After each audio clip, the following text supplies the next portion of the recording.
Oh, jeez. The demo features blood and bullying.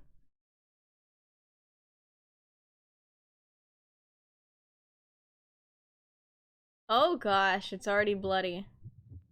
It wasted absolutely no time. And there's nothing to turn off screen shaking because there's no game settings right now. That's okay. At least it's not bad. A little bit.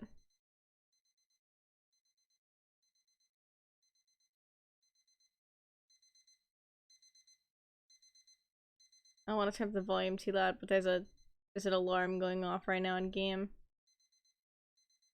That's good. That's like the most important thing.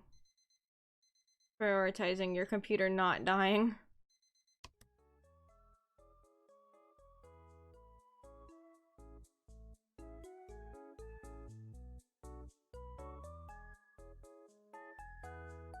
Alright. Trying to make sure the volume is good, because I don't know if it's gonna get suddenly loud or not later.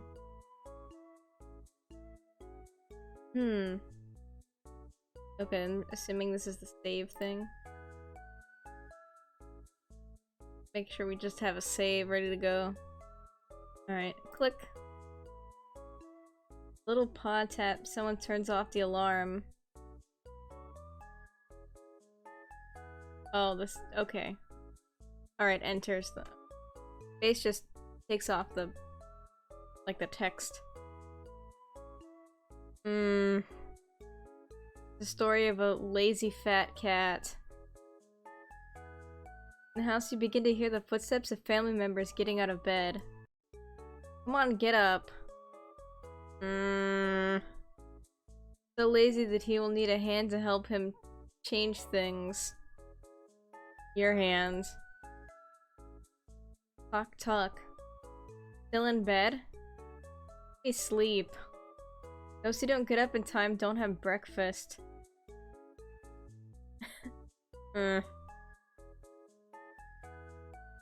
Oh gosh. He does not want to get up. I can't relate. Well, actually I kinda can relate. My senior year of high school, I dug myself into the ground because I had to get up early. Like, extra early.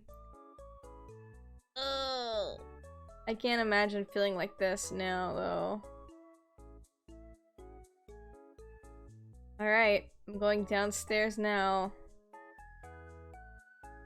Rolling to the right, Taro unrolled from the blanket in which he was curled, then stood up. Look, if you don't move soon, we're going to eat everything. He yells from downstairs to warn him. I'm coming right now. Don't forget to put on your uniform before coming down. This is a game for furries. If it was for furries, they'd be walking on 2 legs. First of all. Also, yeah, hi hippie. That's the indicators, if they're 2 legs or 4 legs. He's sitting on 4.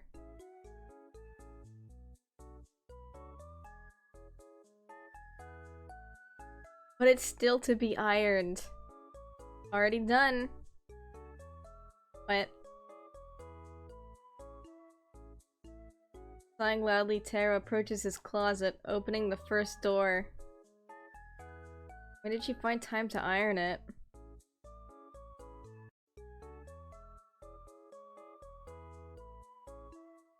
Oh gosh, yeah, he's trying to sabotage. He doesn't have to go to school. Yeah, it sounds like a good idea, Evan. Yet last night I made sure the uniform couldn't be presentable today.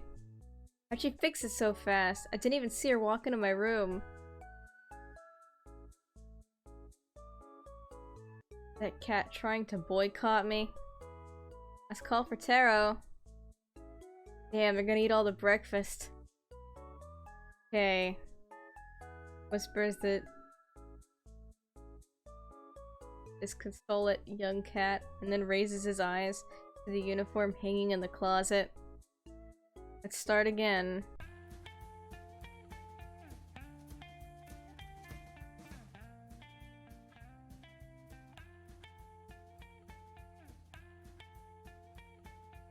Once dressed, Taro begins to taper his belly, trying to fix the uniform that seems to be quite tight.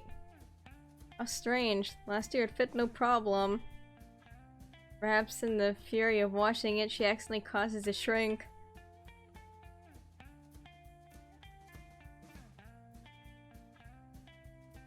Okay. His birthday is March 11th. He is shy, anxious, and lonely. He can't swim. And he has a sweet tooth. And his hobbies are origami and eating sweets.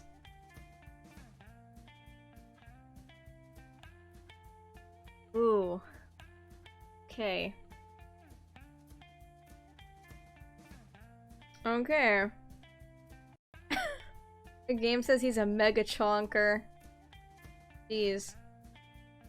I believe it. I mean, he says he can barely fit into his school uniform this year. They said, an extremely lazy and fat cat. Shrink. It must have shrunken in the washing machine. Seeing his round figure reflected in the window, he realizes the situation. Maybe I should go down.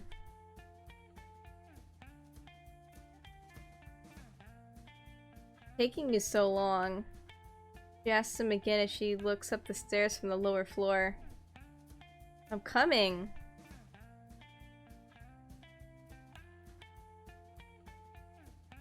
In a feline shot, Tara crosses the entire flight of stairs in a sec, then runs into the kitchen. Oh gosh. The sibling is so tiny. Look at how small they are. They're... yeah. But I see the mother is also fat. Also, hi huzzah.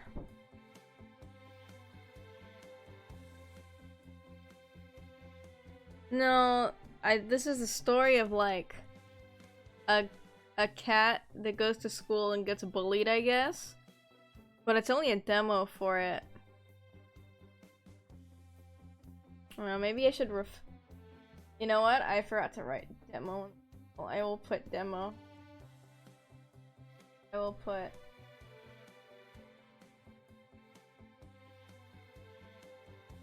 But yeah, only supposed to be like 5% of the actual game.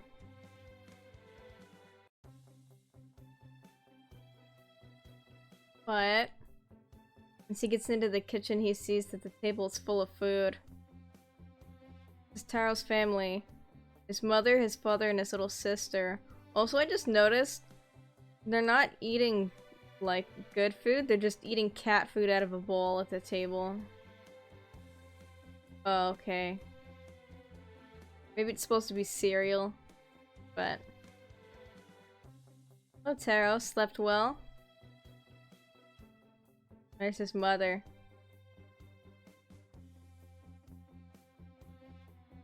Her birthday is May 11th. Yeah, she kinda fire. She's loving, sociable, and also anxious. She tends to panic about everything, and she practices martial arts regularly. How does she do it if she's so fat, though? Even the game says she's hefty chonk.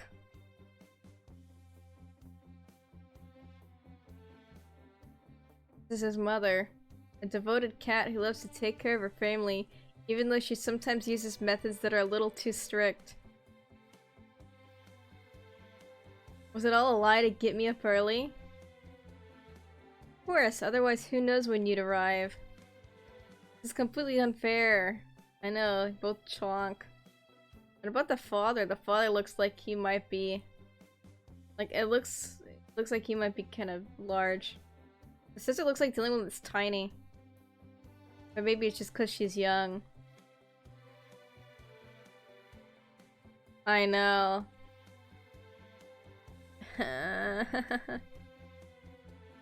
They give you star signs so you can look up their, you know, their astrological you know, week how that's going. Even Aya's just woken up. You can read it on her face. Morning, big brother. Tiny. March 13th.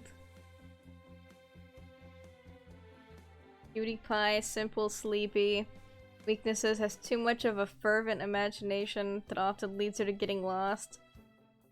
Hobbies, yawning, collecting bottle caps. Oh. That's fine. Oh, Evan, don't finish that sentence. We all know what... Oh, yeah. Well, yeah. Basically. Anytime anything bad happens, just blame it on that, I guess.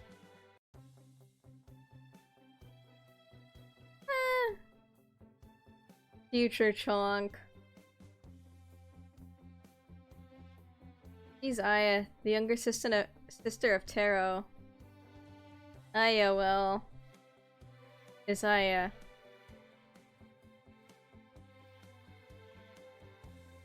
Little sister answers with a sunny expression and then collapses on the table. She can't even stay awake, just look at her. Wait a minute. I don't know. The birthday? Huh. So she's a... Wait a minute, huh? Yeah.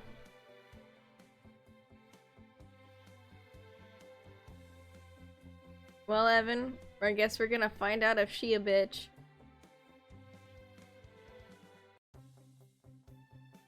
Yeah, wait a minute. It reminds me of a similar incident in the past. I know, they're so chubby. The sister's the only one that's not tiny.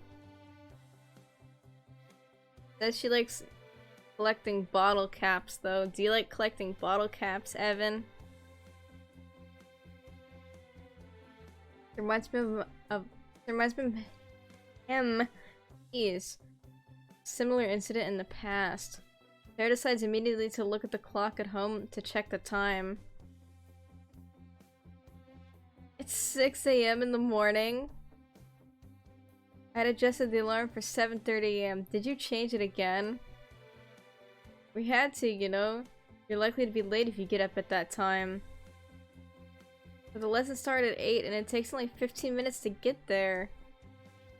Why won't you let me sleep? Don't you want me to be happy? Why do you hate me? Father and I thought it was the right thing to wake you up earlier so we could have breakfast together. Me and your father? You're the one who wanted to sneak into his room last night. I told you to be angry if you changed his alarm clock. My father's the only one on my side. No. That's wrong.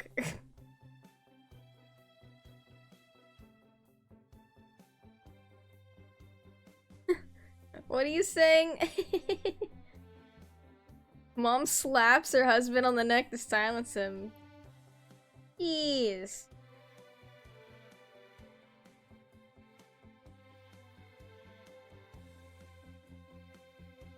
Oh gosh. With the water.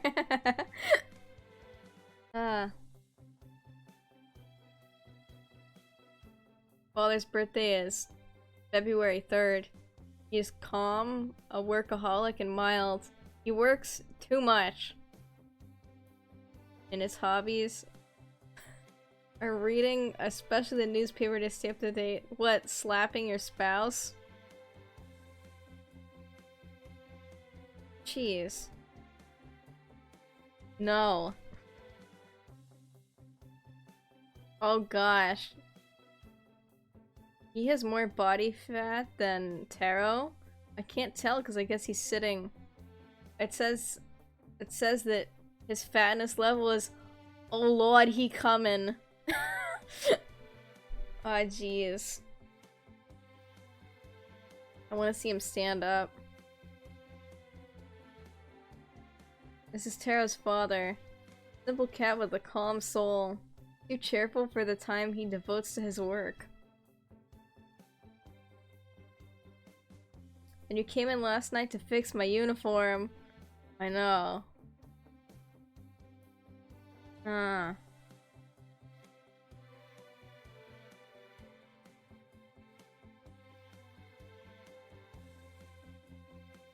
No, I don't really pay attention to the star sign stuff.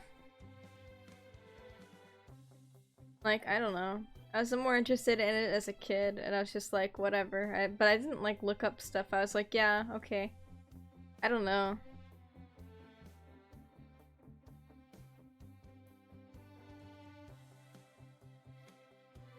Yet I was sure I hid it well before I went to bed. What I made you believe, my son. You're not so shrewd.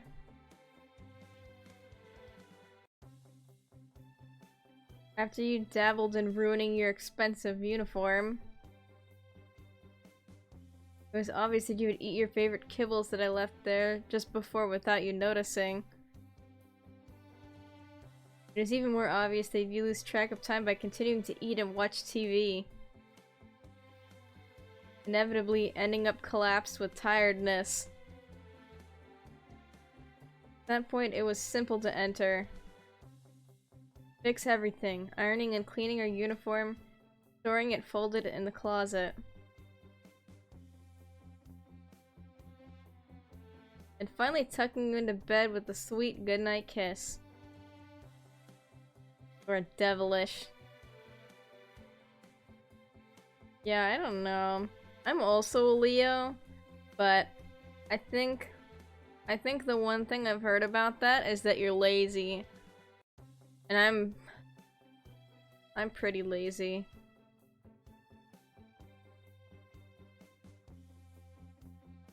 My moon sign, I don't know. There's too many different signs. I think eventually you'll if you flip through enough signs, you'll find something that maybe describes you.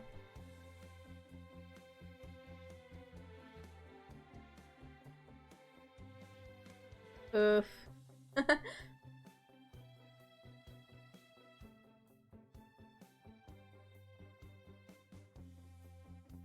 No, you're too greedy and in consequence easily deceived, son. Damn. Those two tasty crisps. Can we eat now? One more sec. That leaps into Tara's mind. You're the one who washed my uniform last night. Is it your fault I'm being squeezed in it today? Touching his belly and showing the stretching buttons, he goes on. Look how small it is.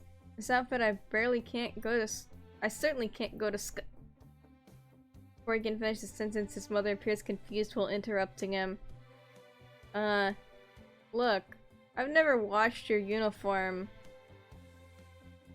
Yeah. But then why does it feel tight? I don't know, it's the same one you wore last year. I always wash it out of the washing machine to keep it shiny and intact. Eh.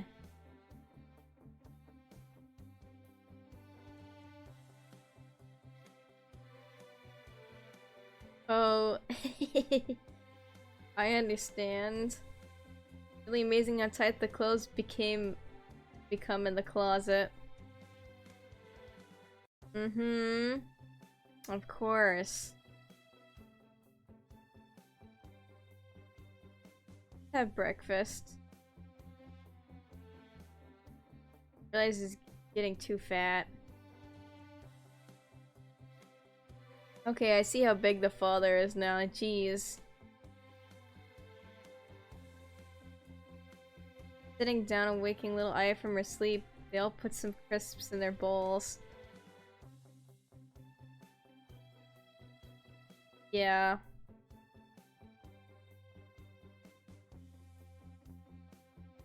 I get you, Sapphire.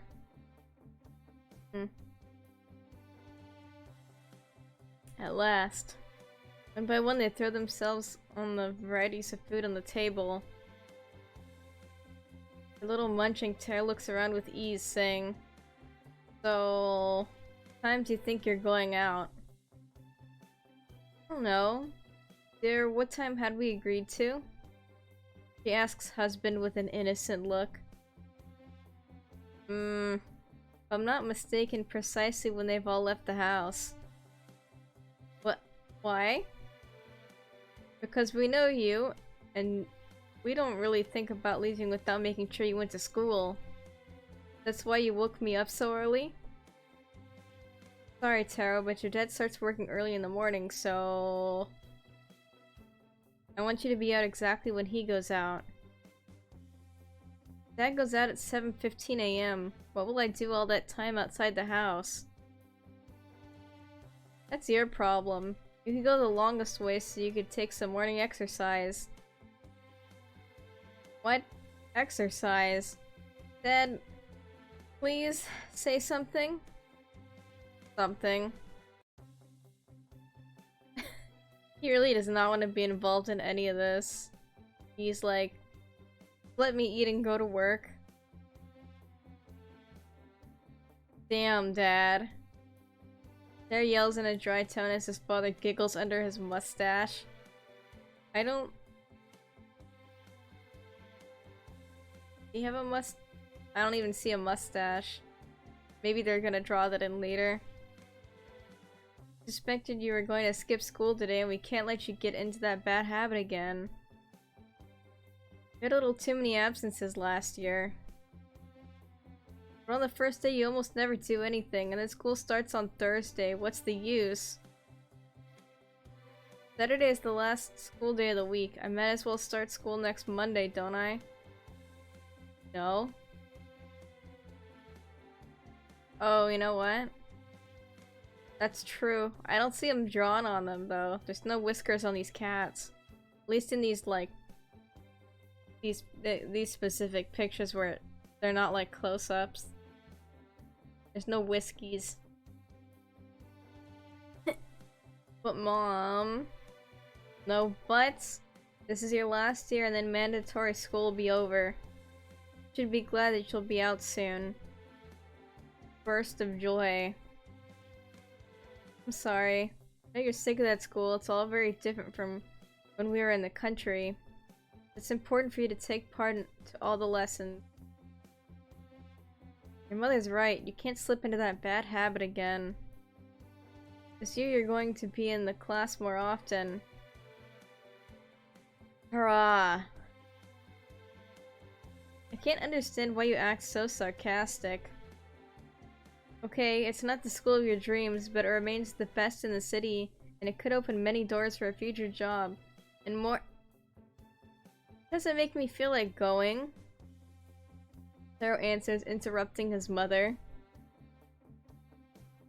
Moreover, the tuition costs a lot. So you're going and that's it. Says his mother, with a renowned, more serious and authoritarian tone. You chose that school when we came here. You can't complain now. Yeah, I chose it before knowing what I was going to face there. Small note, Taro School is among the most prestigious in the world. It's been ranked first place for the study of feline sciences. Its study regimes and schedules, however, mean that very often people spend almost all day in school, and this has created a family-like environment where student relations become fundamental. A giant introverted cat like Taro, immersed in such a situation, can only aspire to isolation. That's why he doesn't like to go to school. Well... I don't know. The only one that I think looks a little weird is the sister, but that's just because she's so tiny.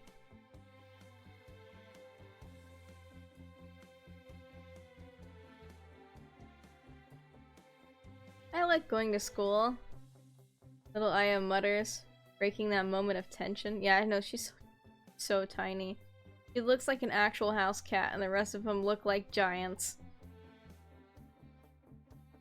See? She's a shining example. Should follow her lead. What an effort. Her age at school, they do nothing but sleeping, eating, and picking boogers out of their noses. he exclaimed while getting up from the table and clearing his stuff. I do not do those things. Bleh. Of course my little girl doesn't, says her father, pinching the soft cheeks of little Aya.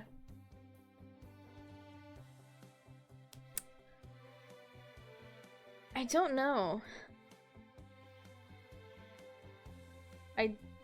Maybe they like pull their claw out and like stick a claw up there, I don't know. That seemed really dangerous at that point. Go get ready. 10 minutes, Dad leaves. Alright. And I hoped I could stay at home and play video games. A few minutes later.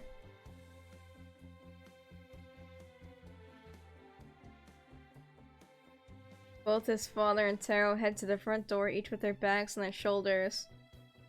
After going out, they stop for a moment to say goodbye. Say goodbye to two cats still in the house. Good day, darling. Thank you. Good day to you too, dear. Turning her eyes to Taro, his mother says with a smile. Don't make that face. You're doing your duty. Why can't Aya stay at home then? She can stay a little longer because later I'll be the one to accompany her to school. Lowering his gaze slightly, Taro notices his sister's tongue. Damn it. Before he could do anything, his father grabs him by the nape, sighing. Ooh, jeez. He looks so tiny. Look at how tiny he looks compared to his father in that picture. It looks so weird. Also, jeez, it's so much bigger. I know. I don't know. Well, they said the art is subject to change, so... And this is only a demo, and the game isn't even sure if it's gonna be made yet, because it's on Kickstarter still. So it's probably just like kind of placeholder-ish stuff. I know. Go, son, come on. Meow. Taro moans. Then he gets dragged away. See you later. Definitely, dear. Bye! After walking a few meters, Taro's father takes him to the quickest alley towards the main road and sees him off with a quick pat before disappearing in the crowd shortly after. You know what? I don't think you kill anything in this. Hopefully. I mean, the game starts with a warning of blood and bullying. The first scene starts with you getting thrown off a building, I think. There being blood everywhere.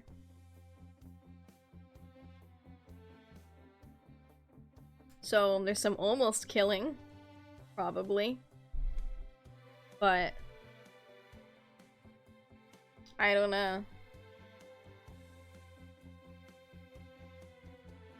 At that point, Taro, now resigned, heads to school. I know. It's weird. Oh, music change.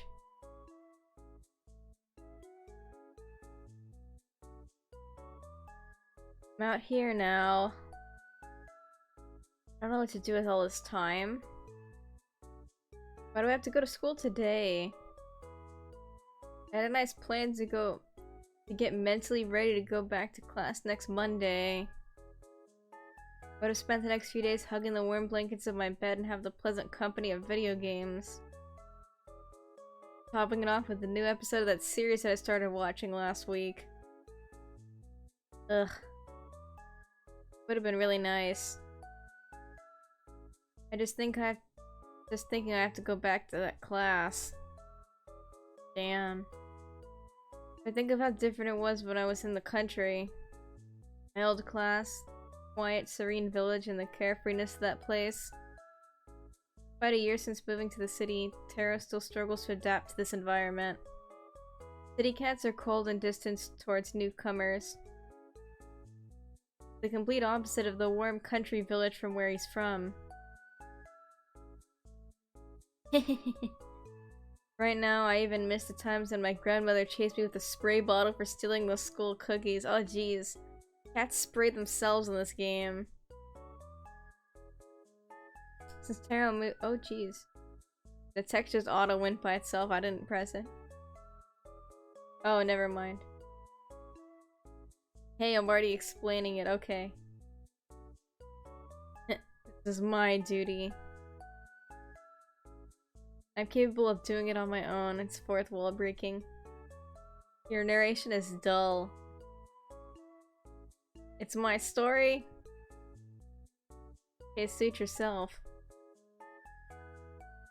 The narrator leaves.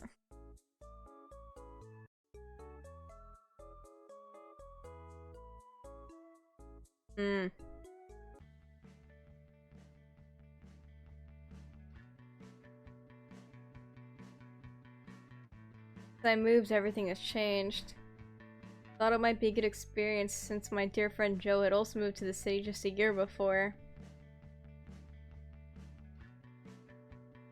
Even though we knew each other so well, when he saw me, he completely ignored me as if I didn't exist. Every time I tried to approach him, we became too embarrassed.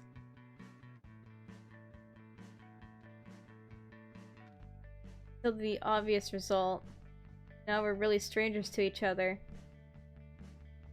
Since he joined a group, he isn't himself anymore. It's like he's become another cat. Shaking his head, Taro recovers from his thoughts by returning to the present in his mind.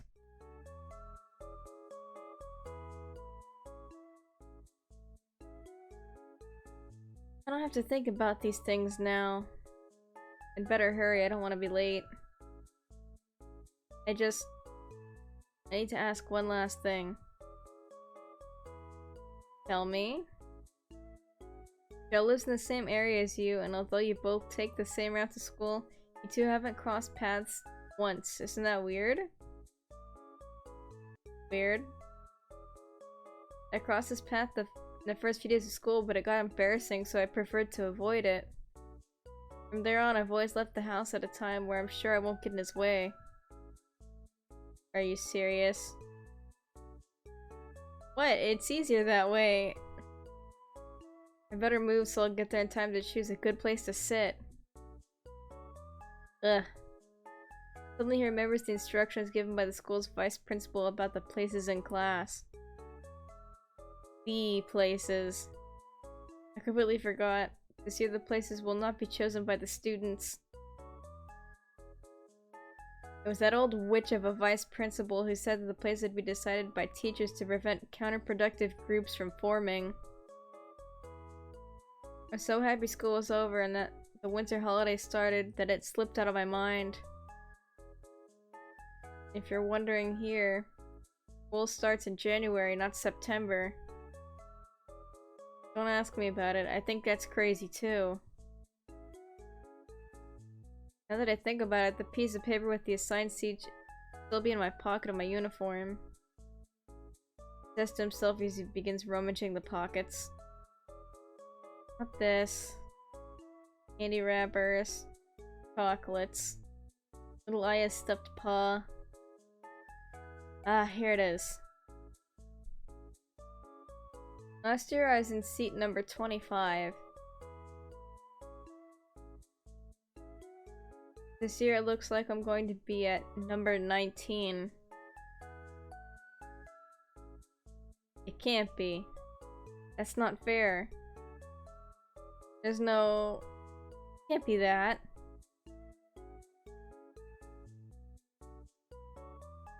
I'm not in the last row anymore? Feline panic. How could they do this to me? Last year I had chosen that place because it's the most inconspicuous at the back of the class and no one noticed me. I'd come and leave without anyone seeing me. My grades are neither too high nor too low in order to be unnoticed. But now, sitting at that desk, I will undoubtedly have someone behind me who will watch me the whole time. I want to cry. I hope that the cab behind me will be very tall so they don't even notice my presence. No point wasting time thinking about it. It's getting late. I better hurry. I don't want to get into class when they're all sat down already.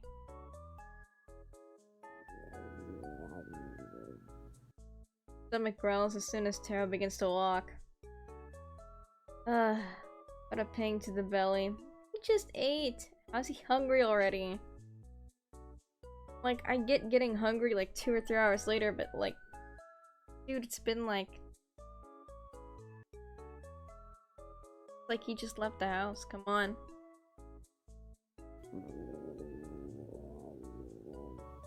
Stomach grumbles again. Should never have eaten all that kibble for breakfast. I'm very sick. Oh, never mind, I guess he's not hungry. The pain does not subside, I'll be forced to go to the school bathrooms. What is this smell? It's disgusting, I don't know. Is anyone in the bathroom? One of them starts speaking softly. Pretty sure I've seen that new cat come in here before us. I know. School bathrooms or just public bath. It's just they're all just nasty. Hate it. Ugh. I used to try to hold my pee like every day. For the most part, it worked because I didn't want to use it.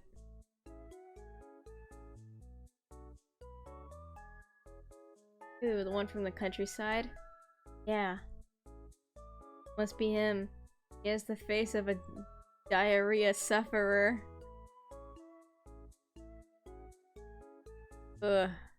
No, no, no, no, no, no, no. I don't even want to think about it.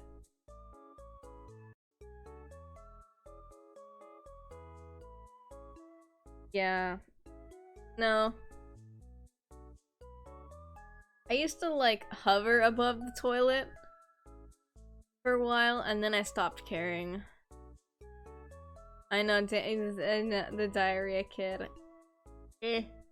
No. No, no, no. No, no, no. Yeah, Alan, I don't know. I don't think this is like My Little Pony. Huh.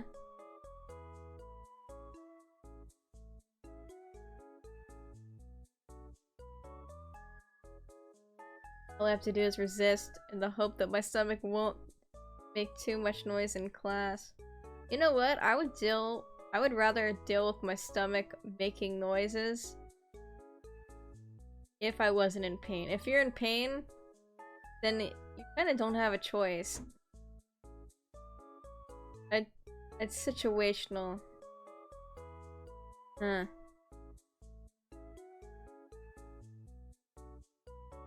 Wait, what? What happens here? Why'd the background lose all colors?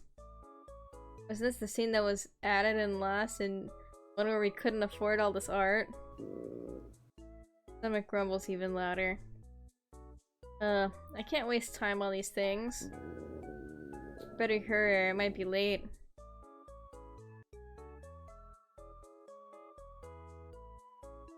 Finally. Finally arrived at time for the opening. The what? What are you- opening time? What the fuck? There's an anime opening! Hecking anime opening. No, I do not want to skip.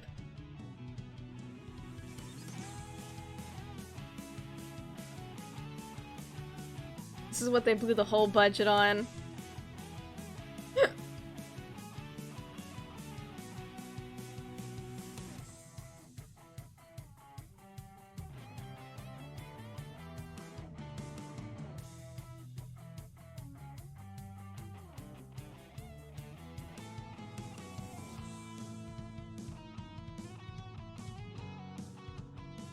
Oh, there's the bitch.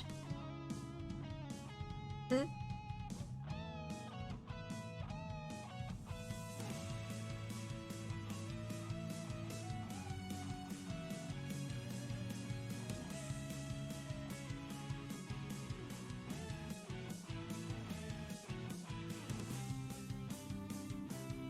Hmm.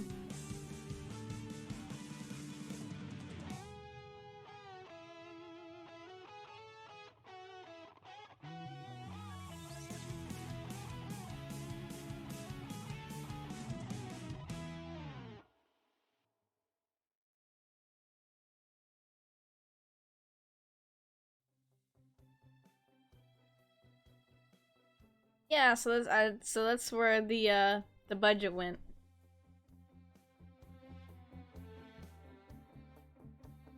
Huh.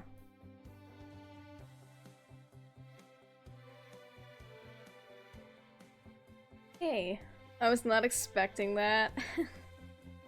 um, the slow pace and stealthily, Taro heads toward the entrance, trying to get as little notice as possible. A ray of sunshine strikes his snout, leading him to look up at the roof of the school. Once inside, he overtakes the crowd of cats that are going around and goes up the stairs to the upper floor. Once he reaches the corridor leading to his class, he begins to walk more calmly and less concerned. Keep calm. Don't sweat.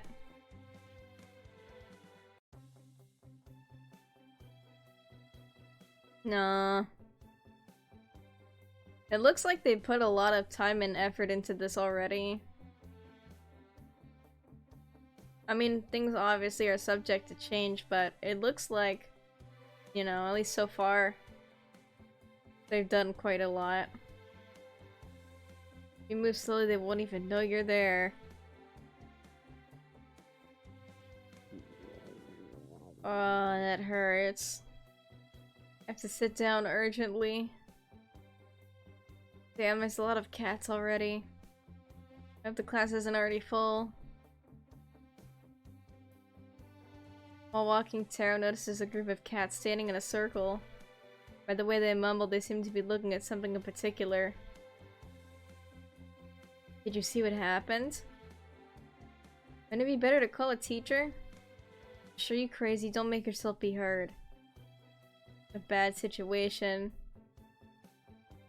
What is going on? Oh no, now is not the time to think about these things. Sarah moves quicker and overtakes a group of cats in the middle of the hallway. Here's the class. In his classroom, he notices with great pleasure that no one has arrived yet. Without wasting time, he runs to the seat assigned to him. In the end, it turned out okay. No one has arrived yet. Taking a deep breath and regularizing his heartbeat to control his excessive sweating, stomach pain gets easier to endure. Ugh. I don't know. Well, supposedly he's gonna be bullied pretty bad in school, so he's probably just gonna snap one day.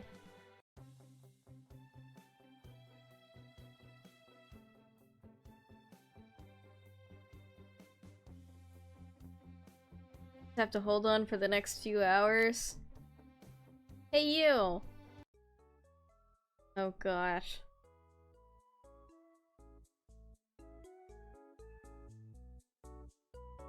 Claims an unknown voice coming from behind. Taro immediately puts himself on alert, looking around, worried. Who spoke? He whispers worriedly when he sees the class empty. Me, behind you. Unknown voice speaks again. Taro turns around to have a look over his shoulder to the seats behind him. No one's there. Meh. Perhaps. He whispered again, trying to calm down despite feeling observed. Don't ignore me.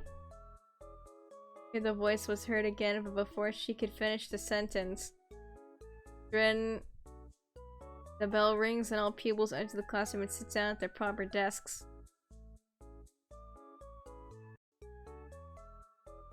Was it my classmate who called me just now?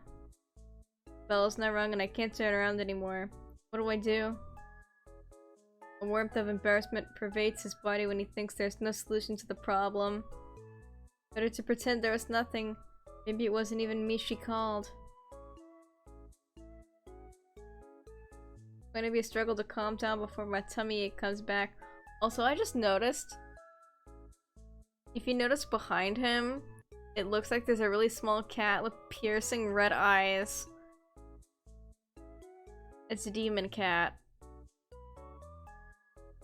Oh, you know what? You know what? The cat is probably so tiny that she can't see over his fat body. And she's upset. You got the worst seat. It is the hash slasher. Oh man.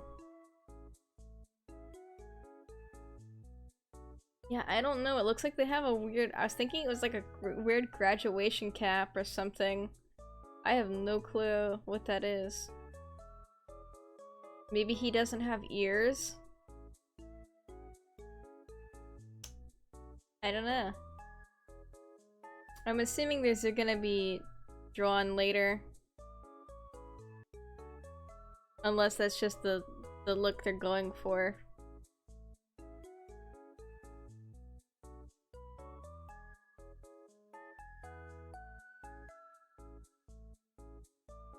Oh gosh. Yeah, it's gonna be a struggle to calm down before my tummy ache comes back. After taking a deep and silent breath, Taro attempts to calm down, starting to observe his classmates sitting at the desks. Class is really large. I don't remember all these fellows. Well, not that it matters. I just won't get noticed. The teacher comes in, all the cats get well composed and ready for class.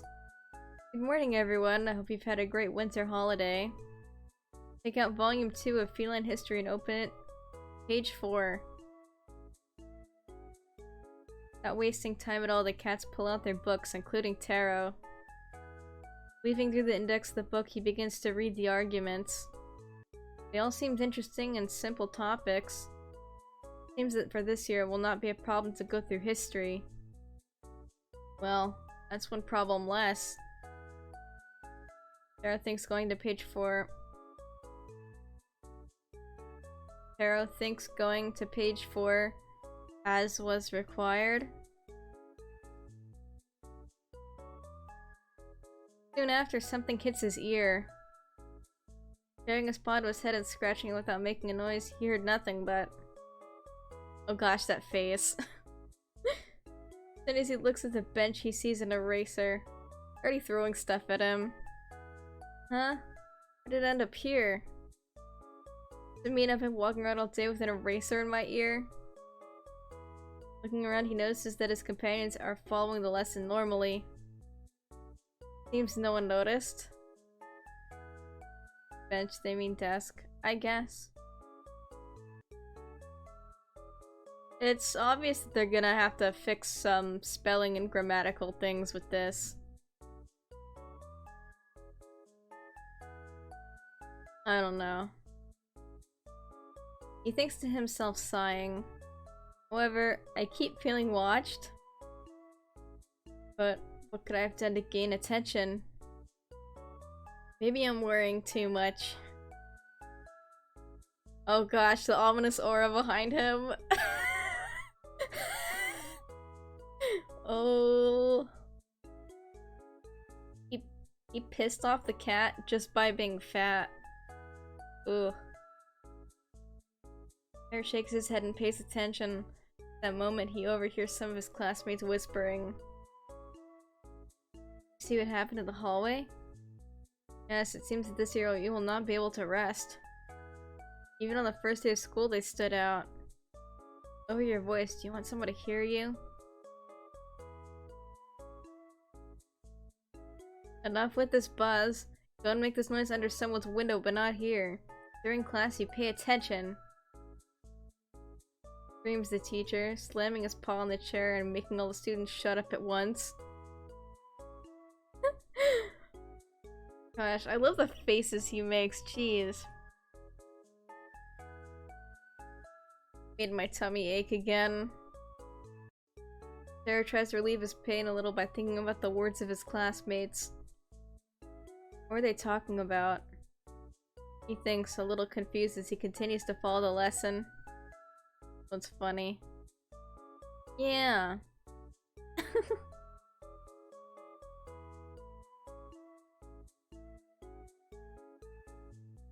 But more importantly, what does one eat in the canteen? The lesson passes extraordinarily quickly. The teacher has the talk so fluidly that it almost turned into a dull background noise. I don't think that sentence doesn't flow right. Ugh. I think this needs a little work.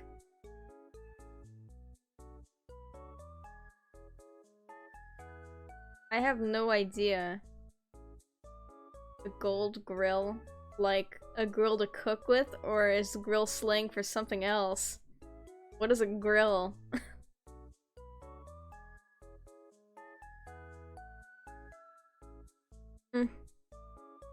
Oh, gold teeth? Oh. I don't know. Yeah, I wouldn't picture him like that, I guess.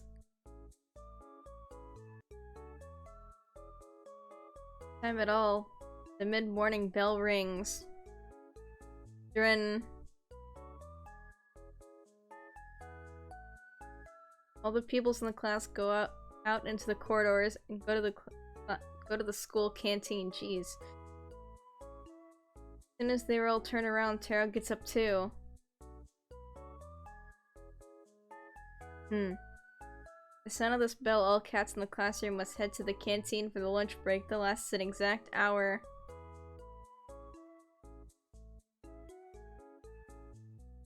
Oh, you mean like the Invisalign stuff? Yeah, I've seen those. So it's that, but gold. Oh. Okay. Well.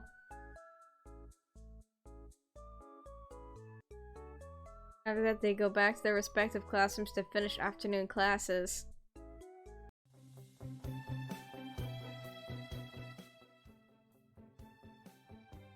Yeah, I think this needs a little... Down needs a little bit of help, too.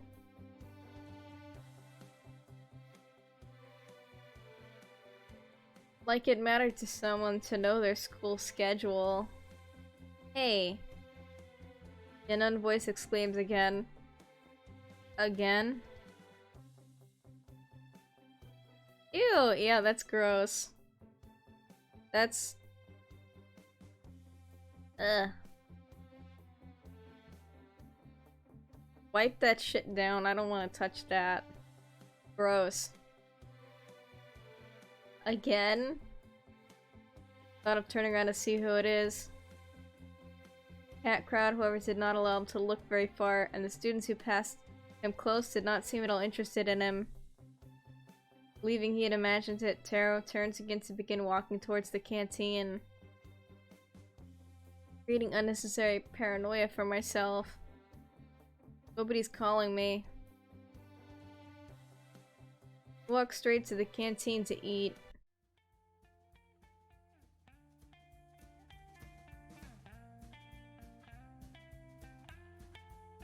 After taking a bowl, he rested on the track near the counter and stands in line with the others. Raising his head slightly, he sees that fish cake is served in the kitchen. My god. I didn't think they'd serve this from day one. Thank goodness I came today. Starts to count the remaining slices.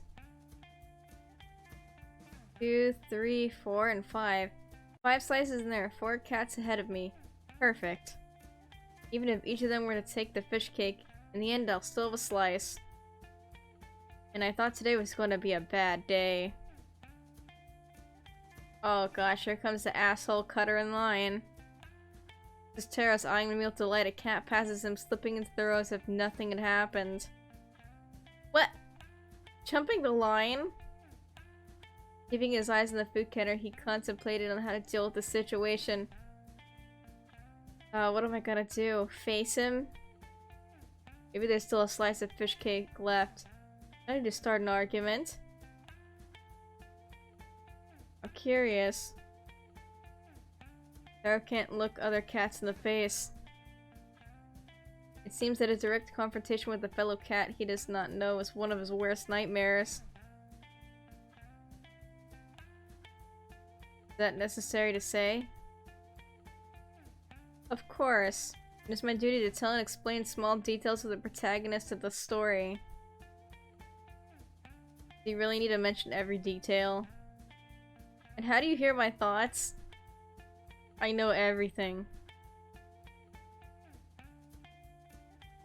The line is moving forward.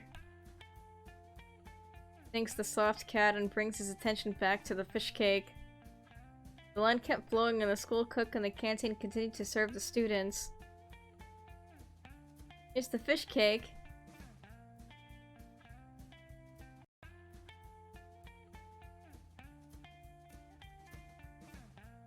You took the you too the fish cake? Hey, here it is. The feeling of dread as each person in front of him keeps taking all the fish cakes. Fish is today's favorite, I see. Here you are. There's only one slice left. When it's the turn of the cat who had cut in line in front of him, Taro's panic reaches its highest level. What do you want? He asks the cat ahead of Taro. The moment he sees the cat ahead of him looking at the last slice of fish cake, Taro summons the courage to say in a very low voice, sorry? The cat in front stops at once as if to pay attention. I don't really want to disturb you, but you walked past me just now and I...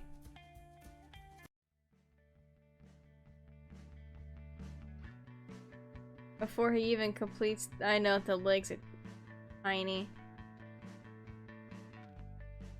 They'd probably look bigger if he didn't have the chonk. Before he can even complete the sentence, Taro recognizes the particular fur, rather the lack thereof, of the cat in front of him. He freezes at the very moment he recognizes the snout of the cat that has now turned to look him straight in the eye. The shadow in front quickly takes color, and a shiver runs through Taro's body. Frozen in a spot, Taro stares into the piercing gaze of his former friend. Joe? He whispers. I see you're here again this year. He says in a contemptuous tone as he continues to stare at him. Oh gosh, he a bitch. Oof.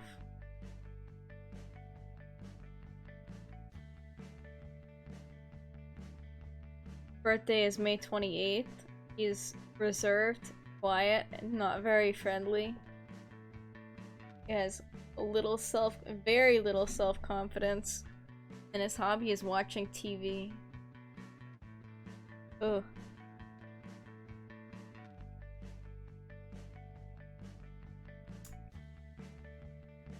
His fatness level is uncooked chicken.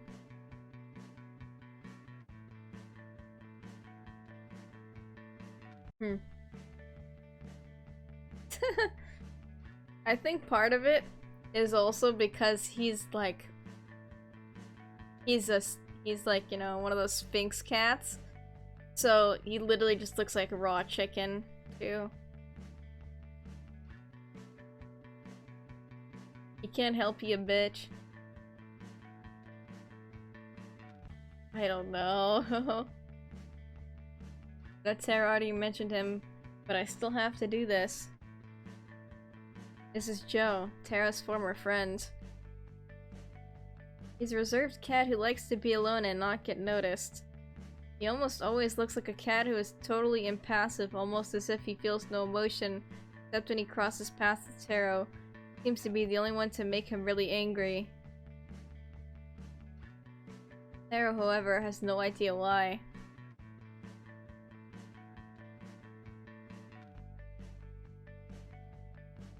I don't know. Evan's all about them facts and information, so when people start saying like unfounded things, I think Evan just gets all like, he just wants to dunk on people. Or am I wrong, Evan? Guys, you're holding up the line. Tell me what you want. After casting another long glance at Taro, Joe turns again. I'd like... Before deciding, he looks at Taro again. Check which dish he was staring at. Once he understands, he points to the last slice of the fish cake with a smile. This bitch. I want that. Why does he hate me? Sure, here you are. The school cook hands over the fish pie to Joe. He picks up the bowl, slightly gazing down at it before looking up and down to Taro. Huh. Yeah, that's true. That's true, Evan. Still. Right after Joe takes a step forward, only to trip over, throwing the bowl onto Taro's uniform. Oops, it fell. Don't worry, we'll clean that up. Can I serve you something else? Oof. Hippie. Oh my gosh, I know. Oh gosh.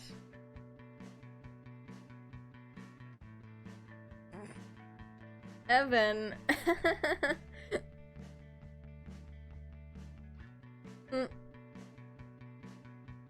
I'll get a fish burger with sesame bread. Thank you. Oh my gosh. Okay. After preparing the second bowl of food, the school cook passes it on to him again.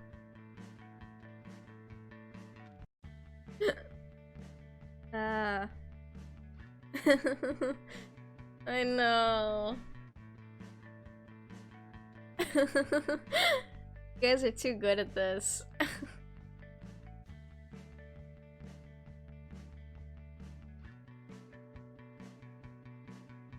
As he takes the bowl, Joe turns back to Tara with a contemptuous air, saying, "You've got a little stain on your shirt."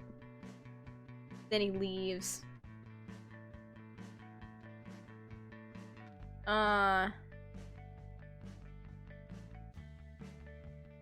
Damn it, my uniform is dirty.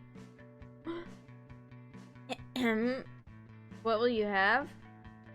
I know.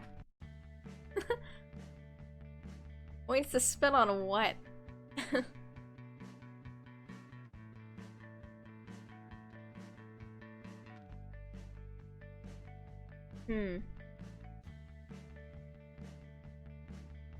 Tara then looks down, trying to ignore the buzz of giggles behind him. Just eat it off the shirt. I know, just lick it up, man. Do you do that if you drop food on yourself? Do you like eat it off of you? Well, if it was a liquidy thing like that, would you eat it? Or would you not? I think I'd try to eat it as much off, and then maybe like try to rub out the stain if I could. Cause it's not like I can literally suck it out. I would try. I mean, maybe not like in front of like 200 people, but if it was really good food, ugh. Taro got hams. Follow ham Taro. Oh my gosh.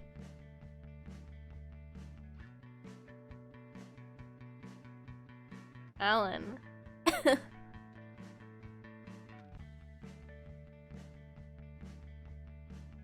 No, yeah, Evan literally is just, what is Pisces? Isn't that the isn't Pisces the stinky fish one? Whatever that one is. He's very big. I don't think I could pick up a fat cat. I already tried it. I already had to pick up, you know, a dog that's kind of weighs a lot, and it's I'm not good with picking up heavy things. Dude, I want more ham taro too. Taro's good. Twice is 2 fish, so twice as much stink. Perfect.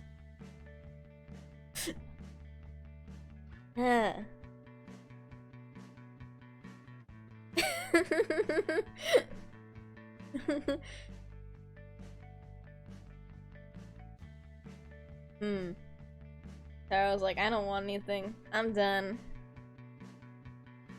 He whispers and then walks out of the line. After laying the empty bowl in its place, Taro heads to the bathroom.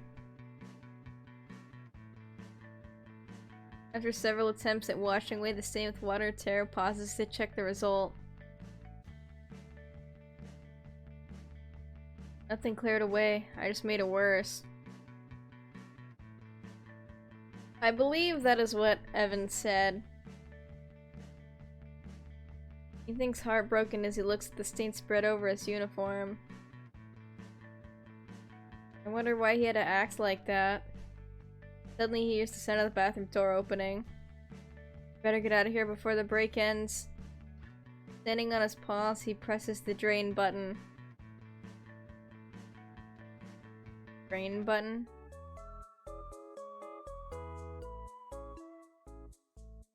Gosh, is this janitor cat? They exchange glances while remaining silent for a second. What are you doing here? Out of your classroom? What? The bell rang about 4 minutes ago. But it didn't make a sound. Taro answers, pointing at the small bell in the laboratory. That's been broken since last year. What? He's screwed. Poor little guy. Says the cleaner, putting the batteries back in the bell's bathroom. This bitch. Everyone is out to get Taro. You have to feel bad. Oh my gosh. Man's literally removed the batteries just to screw him over. Wow. Once the situation is clear, Taro immediately runs to his class. Oh no, the door is already closed. Now what should I do? Should I leave? But if I leave, they're going to call home, and tomorrow they're going to assail me with questions.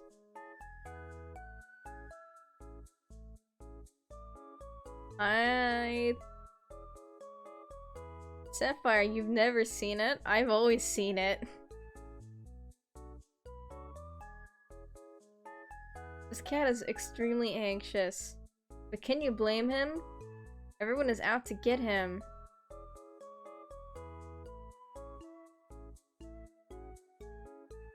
He thinks as the minutes passing on the clock in the hallway. 6 minutes late, I have to come up with an excuse. Dude, just tell him you were like having a diarrhea attack in the bathroom. I don't know, Sapphire. Sometimes things just look like things and you can't unsee. Dylan went to the bathroom to freshen up and lost track of time? No, it's lame. I'd say that I received an important phone call that I could not ignore. If they ask me additional questions, I can say that these are personal issues. Yes. Yeah. Yes, Alan, perfect time to come back.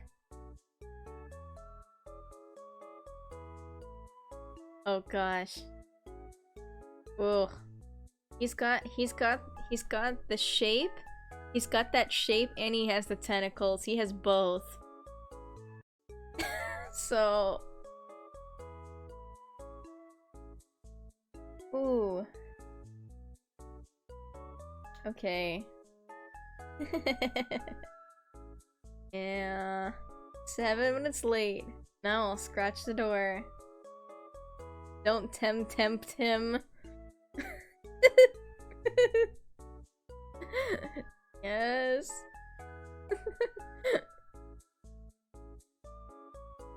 With a shaking paw, Taro rests his claws on the door and then scratches twice. Come in? Uh-oh. Excuse my delay. It is just that. Before he can justify himself, the teacher interrupts him. Did you have a fight with your lunch by any chance? Oof. What? Oh, jeez. You've earned quite a bit, huh? Didn't you have like 60-something thousand last time we checked in? Oh gosh. It's alright. I've seen Evan try to draw. He's not bad.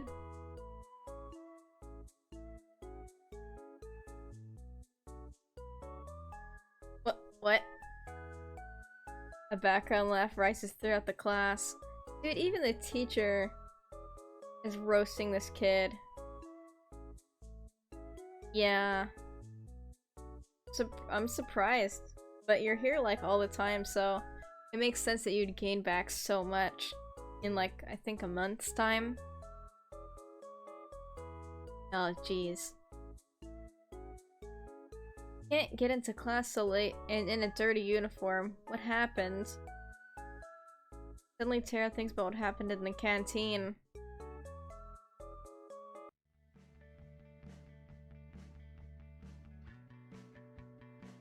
His eyes meet Joe's. I dropped the bowl on me in the canteen and I've been trying to clean it in the laboratory.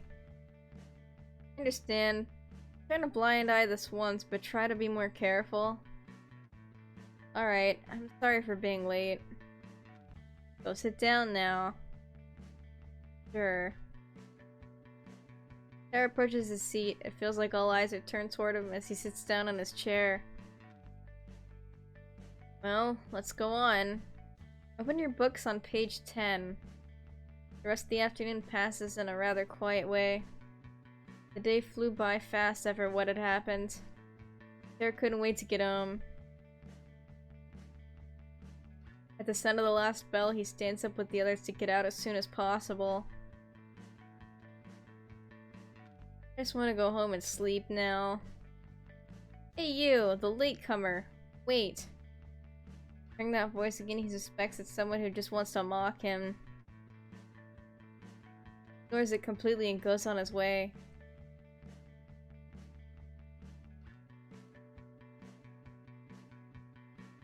Oh gosh, stuff is just going by itself.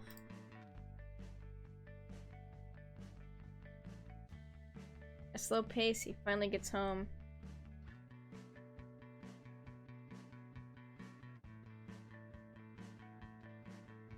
Which, no, I haven't. I'm sorry. I keep wanting to ask about the Ethernet cable, but it's literally always working. He's literally always, like, working or doing something with cryptocurrency mining, and now it's like, this other thing. It's like, I don't want to bother, like, I don't want to bother him, you know? I don't want to, like, ask. I don't know. I'm really bad with asking. I want to, like, as soon as I get it set up, you'll be, like, the first person to know, but it's like, I don't like asking people for things. I'm really bad with that. Like, really bad.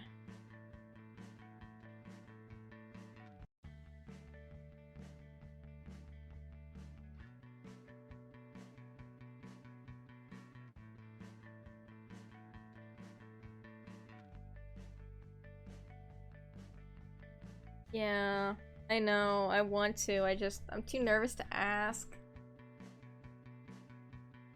It probably would take like, not even 20-25 minutes, but it's just, I'm too nervous to ask.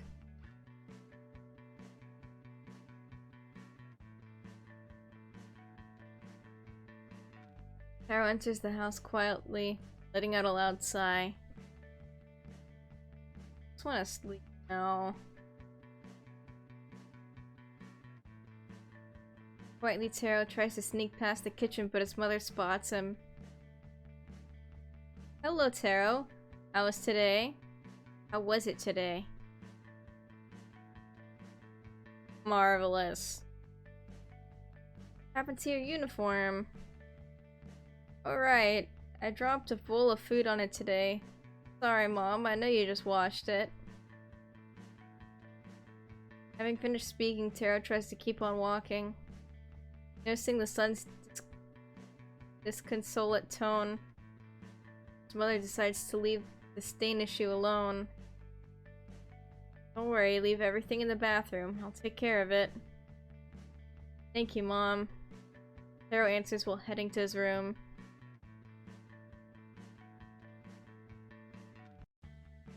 What do you want to eat for dinner? I'm not very hungry. I think I'll go to bed. Without eating? Are you okay? Yes, I'm just a little tired. I'll leave some dinner for you if you change your mind. Okay, thank you.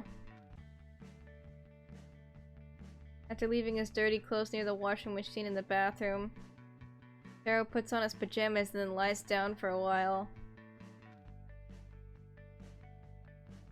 Was this really just the first day? What? There's a choice? Ooh.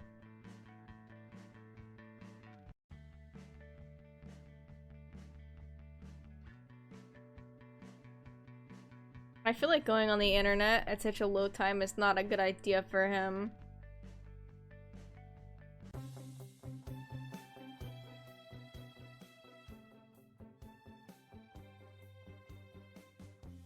Better watch some TV to distract me. Rolling towards the TV, he takes the remote control and starts scrolling through the channels. I know. Also, if he's watching TV, why is he at the computer? I guess maybe, like, he's streaming shows? Click. Latest news. A cat went down the street without clothes, scaring passers-by. No. Click. Change channel.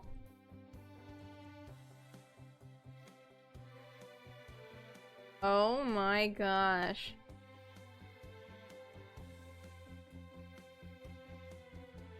Huh.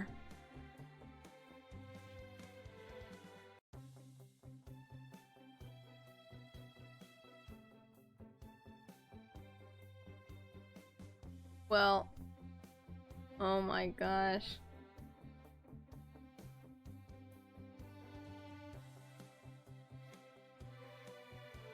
That stuff's insane. If this doesn't take too long, if this visual novel doesn't go too long, then I'll start the Temtem thing. I already updated it. Because I'm really itching to play it, but I needed to do this first.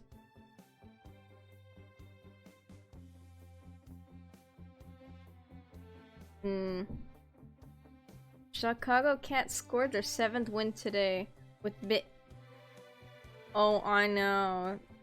People in Temtem are crazy. With the breeding and the competitive and then the Luma hunting and the everything. Click change channel. You're not gonna tell me that you... Unfortunately, I couldn't help it.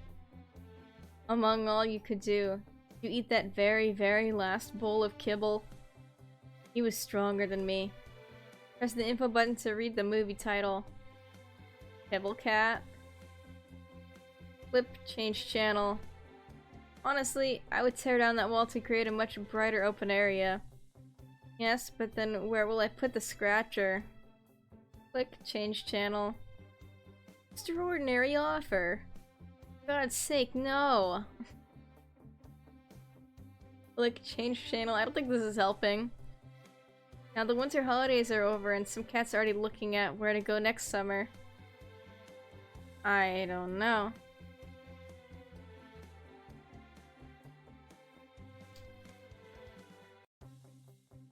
I know, I realized that. I don't think they have an animation for him specifically watching TV. One option was to watch TV, another was to browse the internet, and I think they only had one scene for, you know, one drawing for the PCs. So they're like, we'll go with that. Are you ready for the dress rehearsal? Not at all. You still have some fat to send away? Mm-hmm. Taro mutters, continuing to follow the advertisement. Is life unfair? Can't lose weight despite your best efforts? Well, the kitten you like doesn't even find you worthy of a look. They call him kitten in this game. Ooh. Alan, isn't kitten like one of the words you like saying?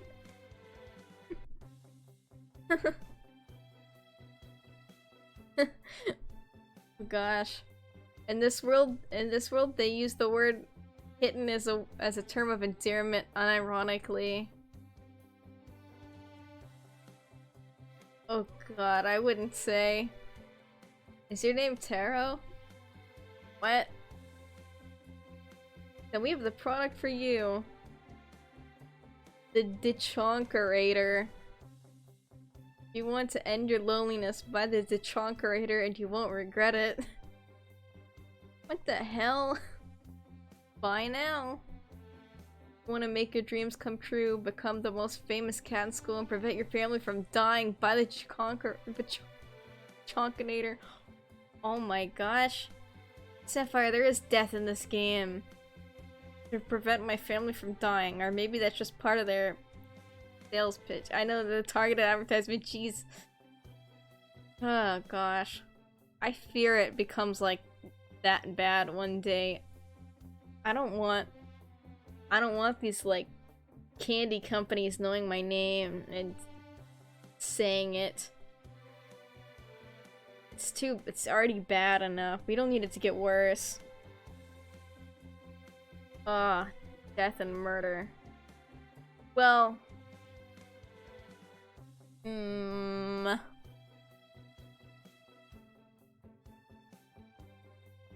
I think Taro will, well, we'll see. We'll see. We'll see. See where this goes. What?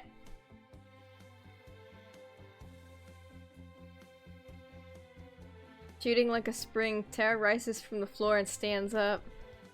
But looking around still confused, he realizes that it was a dream, and judging by the stain of saliva on the floor, he had fallen asleep suddenly while watching TV. I must have dozed off. I'm still so tired. Turns off the TV. Better go to bed. With a deep sigh, he heads to the bed and then lays under the covers. He cuddles into his bed sheets and relaxes. What a strange dream. He whispers out loud almost unintentionally as if he wanted to talk about it. Sorry, what was that, kitten? Did you drink all of Daddy's Mountain Dew?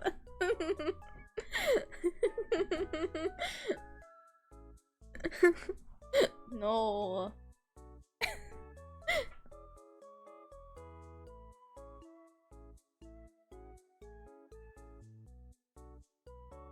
fact, I've been trying to lose weight for years, but I've lost my motivation. I know.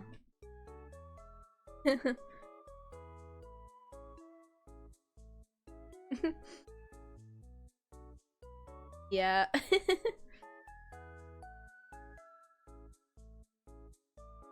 Touching his soft belly, Taro gets more comfortable and tries to fall asleep. Is this really how it's going to be? If I don't lose weight, will I ever get a girlfriend? Snuggling the pillow, he tries to rest. Without even noticing it, Taro finally falls into a deep sleep.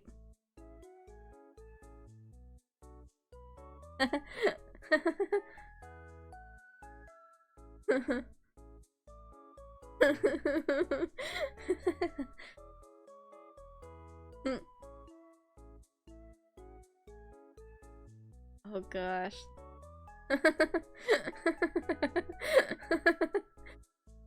Oh gosh. Hmm. Day 2.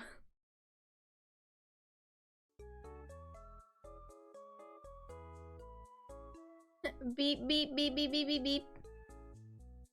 Alarm clock is ringing. Oh. Oh my gosh. Yeah, Alan, you didn't stream today, did you?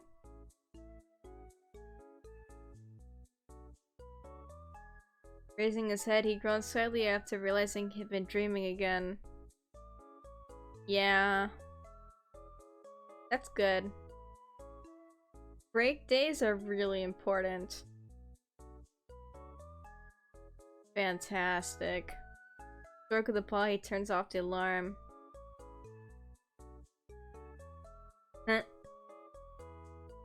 Morning already. He decides to get out of bed. That's fine. Going to the closet, he notices that his uniform is ironed and folded again.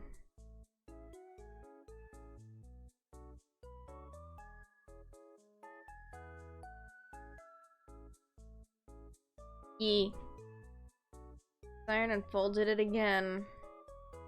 Taking the uniform, he notices a message. Try to take better care of your things. On. Oof.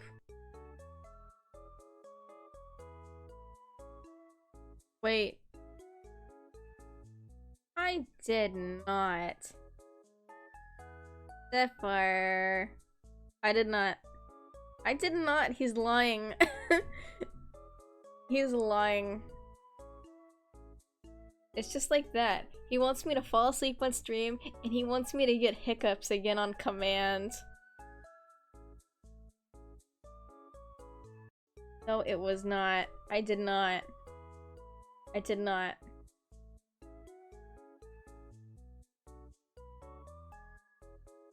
But it was taken care of. Stomach grumbles.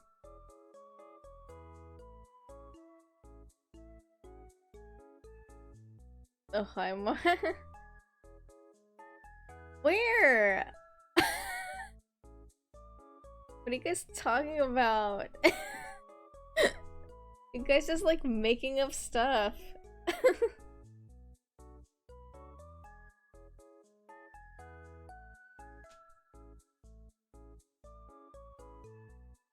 Maybe in a video game.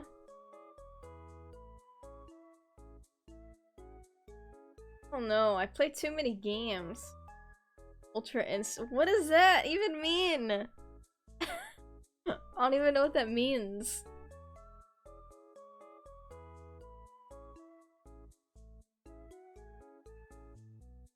Gosh. Taro says, I'm hungry. Oof. Casting an eye on the timetable, he realizes that there are only 22 minutes left before he has to leave.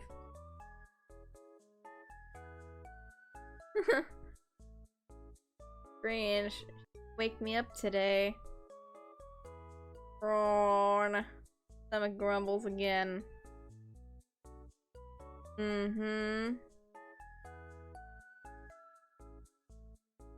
Oh my gosh.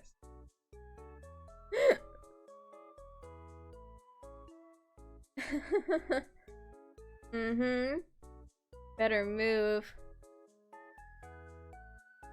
Little puzzled, he puts on his uniform and then gets out of the room. Good morning, everyone. He exclaims aloud. No one answers. Yeah. He skedaddled. Then Taro goes downstairs to the kitchen. where he finds his father sitting at the table alone and busy reading the newspaper as usual. Good morning, Dad. Is there just you? Oh, good morning to you, son. Mom and I went out early today. They wanted to go to the pastry shop for breakfast. Could have woken me up too. Mumbled in a low voice. Well, what's for breakfast? Oh my gosh. He asks, sitting down in his place. Kibbles.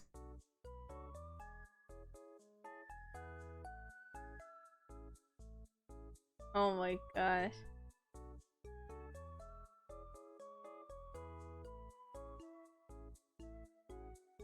Oh gosh.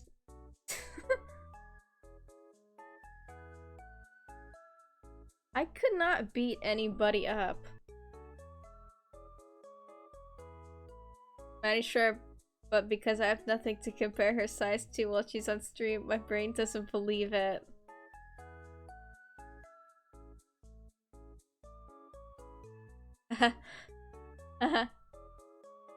Yeah. I couldn't beat anybody up even if I tried. I'm just too weak of an individual. I'm too short and weak. Like, my arm strength is 0. I can barely, like, lift anything. So... Nah, I'm not swole. I told you, after I played ARMS for 3.5 hours that one night, my arms hurt for, like, 2 or 3 days. Can't. Yeah, I'll fight with my words.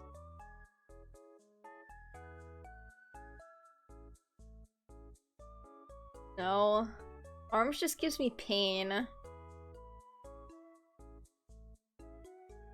What? Evan, you liar. Every time somebody sees me in person for the first time, they're like, yeah, I knew you were small. I didn't know you were that small. Literally what everybody says to me. Every time. I'm like, ugh.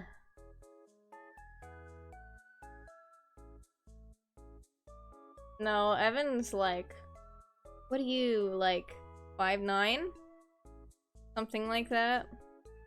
Evan's, oh, 5'7". Evan's okay. It's okay.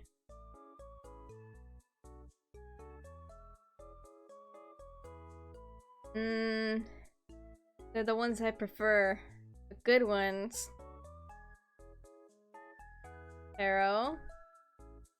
Would you like to talk to me a little bit? After swallowing a morsel, Taro puts down the spoon in the bowl.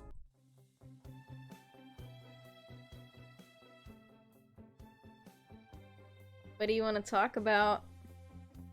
Actually, I asked Mom to take Aya out this morning. I wanted to be alone with you.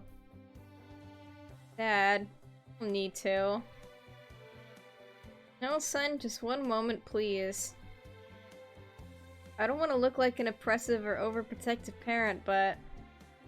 last night you didn't want to come to the table and you went to bed without dinner. I was worried, you know? That's why I wanted to talk to you. Dad, there's nothing to talk about. You see, I realize the stress I've caused you because of this transfer.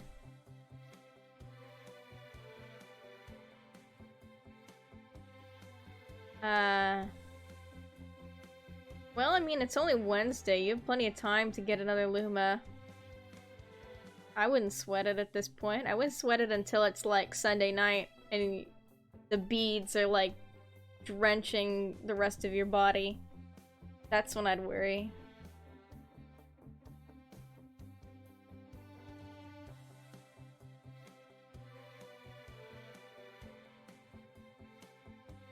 Mom had to leave grandmother in the country along with many of her friends. I had to find new friends in you. You had to change school during the year. That wasn't easy. Taro, hearing those words, immediately shuts up. Last year I let you miss a lot of school days because I knew it wasn't easy for you to settle down. But to be honest, when I saw you come back like that last night, I was very worried. Actually, before he can go on, his father interrupts him and goes on.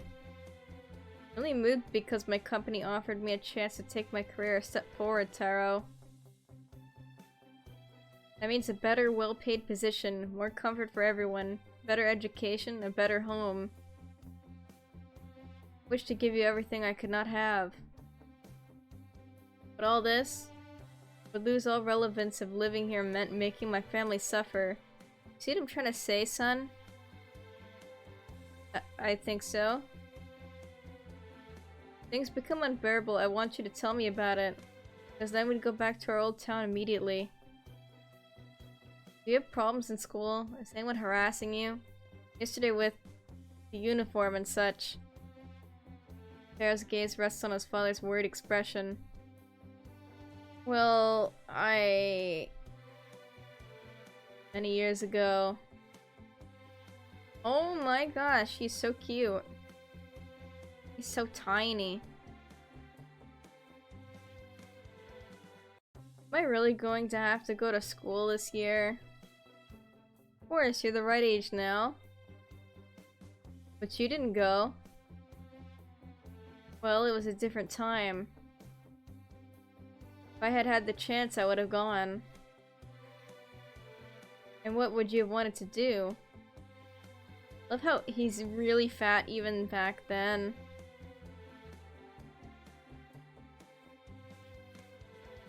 Something important. I don't know. Maybe I would have studied economics or law. Like that old neighbor of mine. He was a lawyer, you know. Every morning I watched him leave the house, get on his Mercedes.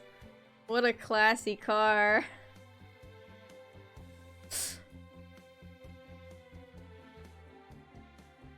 Every time I looked at him, I thought, wow, I'd like to be like him one day. I know. Oh gosh. I know, Sapphire. I know. And what happened then? Well, then Mom got pregnant and I had to provide for my little hairball. Oh, I think it's because he's tiny. He's a tiny child.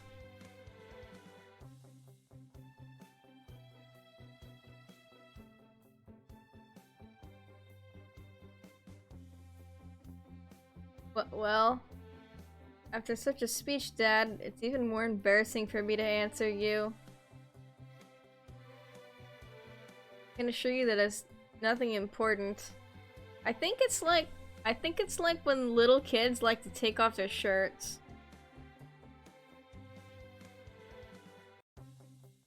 I don't know. But he's supposedly just about hitting school age there. But he was still tiny.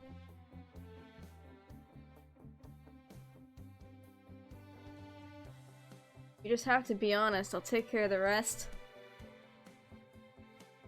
Can't tell him the truth at all. Now what do I invent?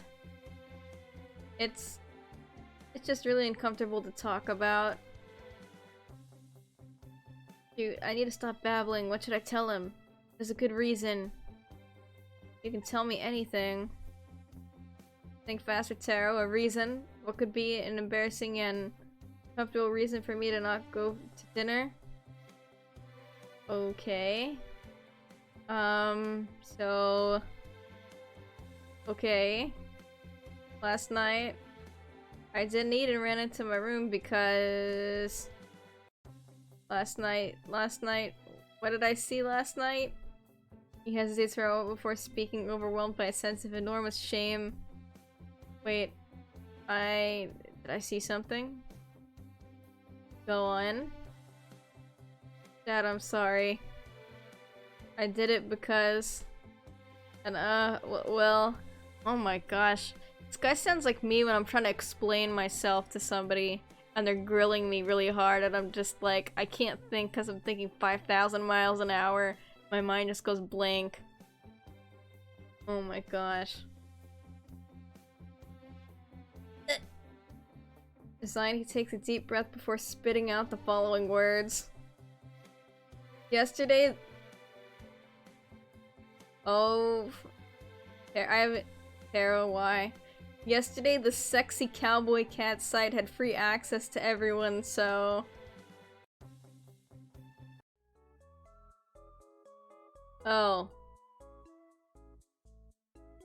Taro, you fucking degenerate.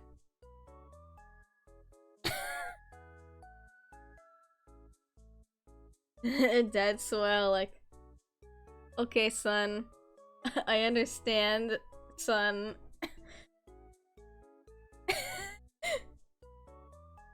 Well, you... Okay, you don't have to go into more detail. Thank you for being so... honest.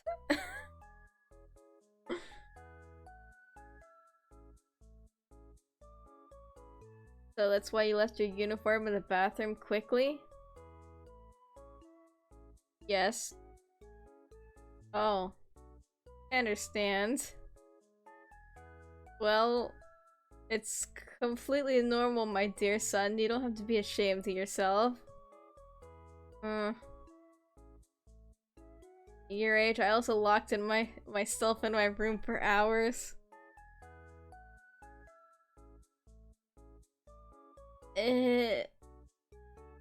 Once I was in the bedroom and suddenly your grandfather came into the room.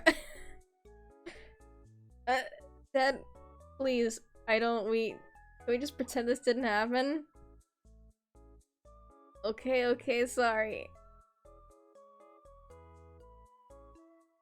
After that brief exchange of words, they both don't know where to look or what to say. It made it awkward, jeez. After a long silence, the father looks up at the clock hanging in the house. Oh, look at that. I have to finish preparing to go to work. Wait, what's Sapphire? What is the wait for? Oh. Do they? Do they? I mean, I see the dogs lick each other there all the time.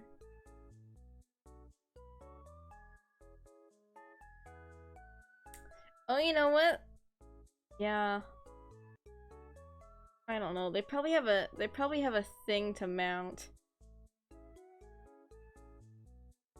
I don't know. I don't know how this cat world works. I know, his dad was too embarrassed. I know. Weird.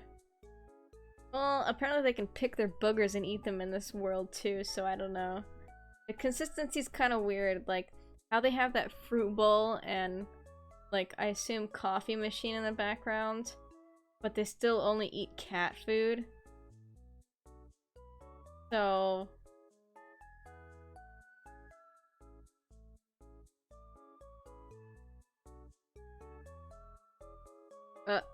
okay. Quickly, the father heads to his room to finish arranging the work briefcase.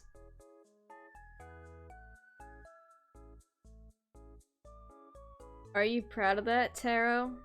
I know, and the cooking utensils. Woman, you don't cook, you just pour it from the bag into the bowl.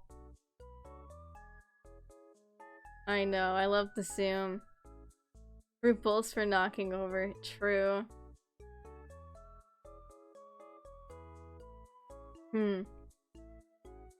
At least it's embarrassing enough that he won't ask any other questions. Hopefully. Of course, I won't be able to look my dad in the eye for the next month. Father quickly passes by, giving him a series of pats on his soft cheek as a sign of affection. God, there's nothing wrong. You took a weight off my mind. See you this afternoon, son. Which cheek? Oh my gosh. Don't. No. Bye, Dad. Before leaving the house, the father pauses for a moment to look at Taro again. I'm not going to tell Mom anything. Thank you. Bye-bye again.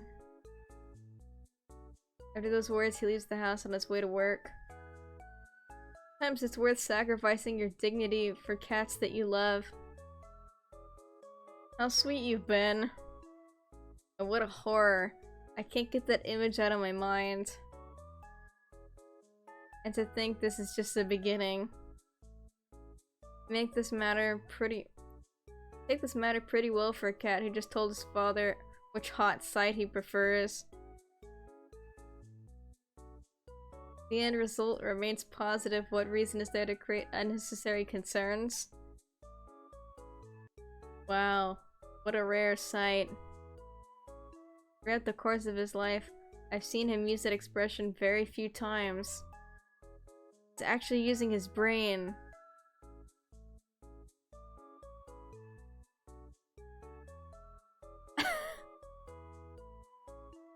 Jeez. Dude, I love it. I love the developers at Crema. Hi, Connor. Not much. Doing a what is it? Visual novel with this cat character. He's a big chonker.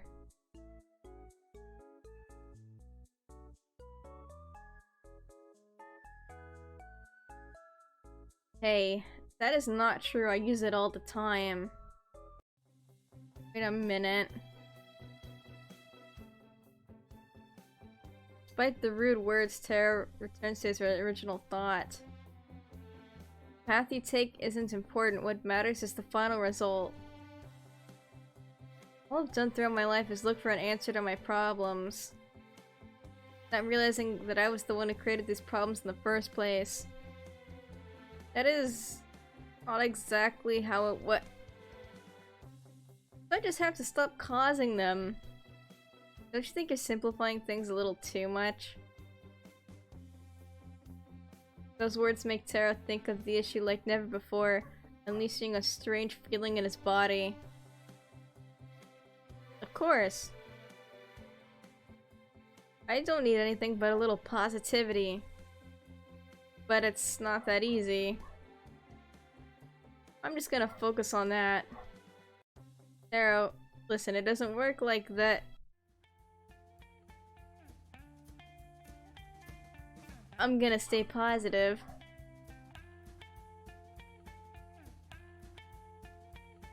All I need to do is stay positive. I will spend my days in complete serenity. Without thinking of anything or anyone. He is a fat boy. He is big. I'm going to spend the day studying. And I'm always going to be careful in class. Yes, this is the right way. I know, you can see the stomach falling out of the, like, a uniform in the back. He's so big. There's no point in having your day ruined because of canteen food or a single negative event. I'm going to eat what they want to give me without complaining. Wait, I've only a napkin onto your plate. Apparently it doesn't matter. The problem has always been that I thought too much about my problems. The solution was so simple. I just have to stop thinking and live in a positive way. Loud noises. From now on, I refuse to let any problems get to me.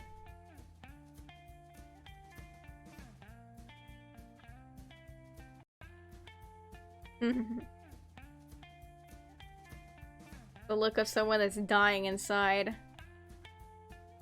Oh gosh.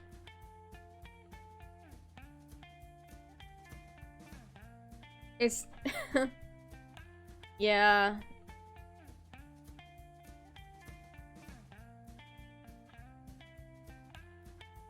Well... I don't know. I think this is too recent and obscure for there to be memes of it. But yeah, his face is extremely memeable. We've lost him. Jeez. Taro? Smack on his chair brings Taro back to the present. Taro. He shouts.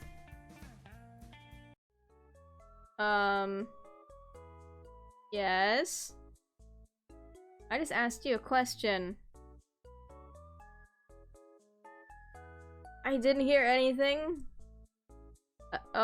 Yes. Can you repeat it? I didn't hear it well. After looking at him crooked and sighing, the teacher decides to repeat the question. What were the causes of the feline revolution in 1789? Question leaves Taro completely dumbfounded. As he struggles for words, the silence that the question caused seems to go on forever. I don't know. Why didn't I pay attention? It's a simple question after all. Calm down, there's no point in worrying. To think positive. Think positive. Think positive. Think positive. Government. Ability and management, economic crisis, and scarce amounts of chips. The voice whispers right next to him. Did I imagine that, or did someone try to help? The answer is always class struggle, pretty much.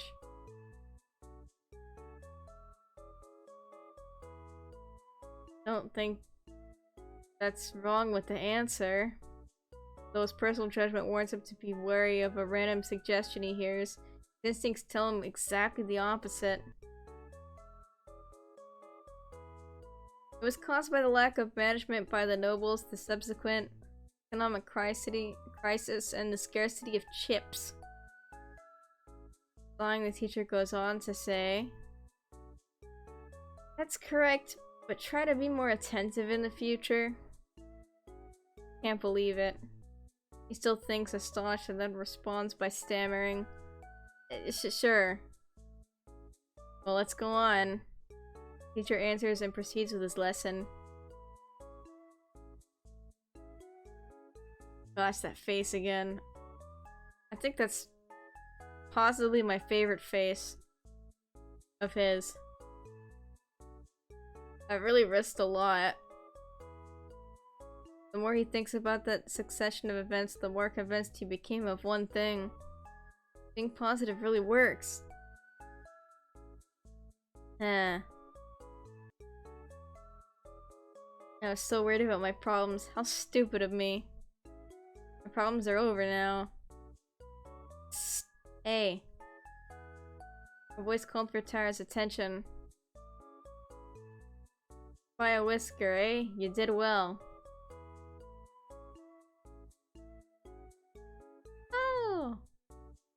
Turning to the right, he sees the classmate who helped him and looks at him with a kind smile on his face. The first one Taro got in a long time. Thank you? I don't know yet. Nobody knows. Look at this guy. Blake. Ooh. Birthday, August 6th. Lively, creative, friendly, easily distracted, listening and creating music. It seems like the first person in this game that isn't an asshole. Yeah.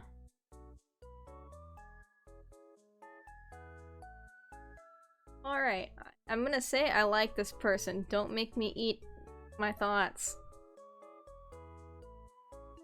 22% body fat. He is a fine boy. Ugh. It's him. Oh. I mean... He's a nice classmate we have yet to learn about. It would be boring to tell everything right away, wouldn't it?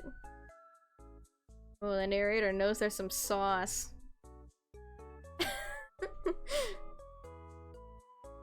Drin. End of class bell rings.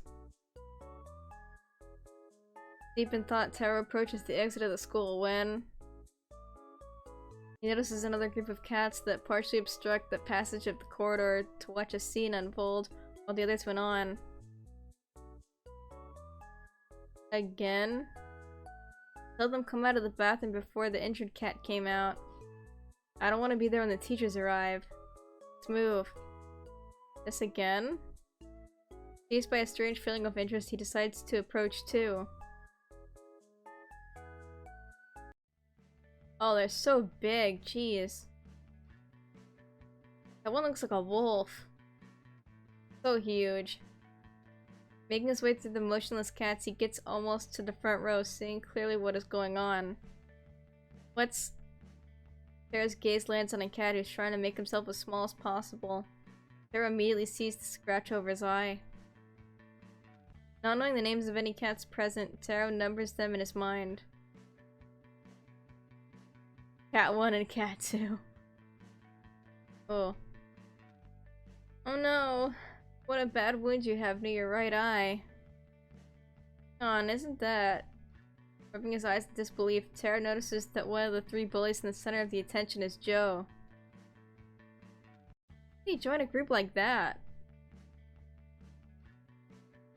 I'm assuming that's how it works in this game.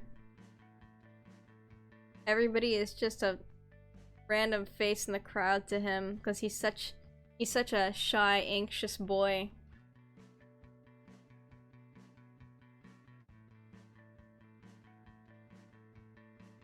Ooh. Welcome back, Connor.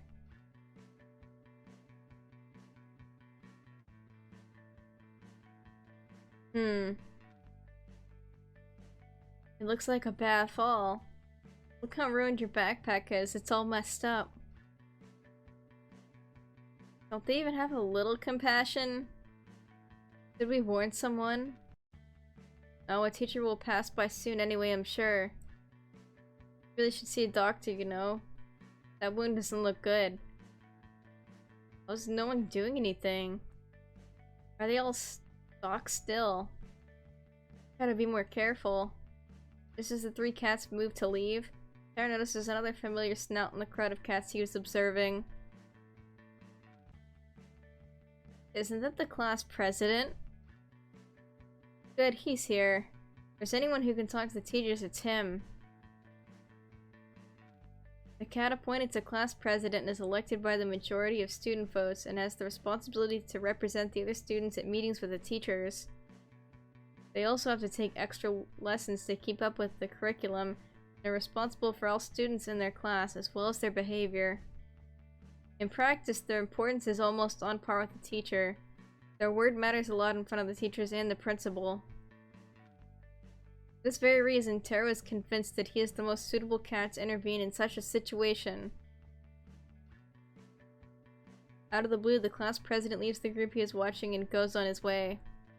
What? Why did he leave like that? And now what should I do? Call a teacher? They're all leaving. Fearing that the attention might once again focus on him if he lingers around, Taro decides to leave, following the crowd and ignoring the situation. There's someone who'll help him. Someone who's stronger, who can handle the spotlight. Walking at a calm pace, Taro heads to the exit so he can go home. 3 hours and several kilograms of kibbles later.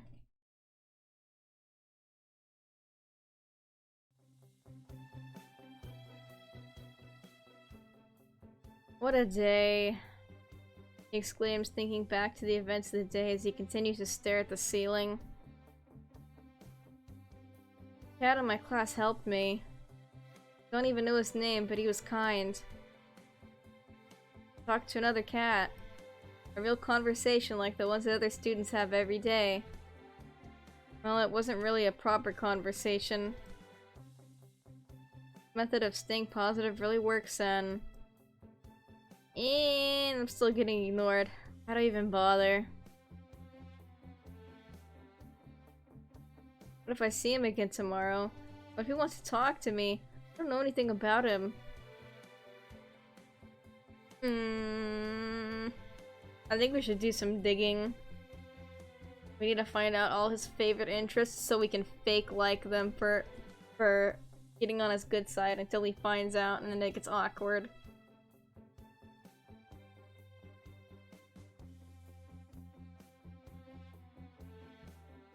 Basically. Better check.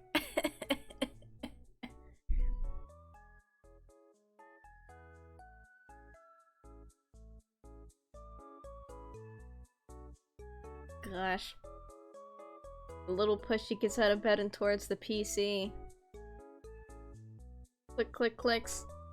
After turning on his PC, he goes to the main page of Cat Book. Alright. Now all I have to do is find him. I have no idea what his name is.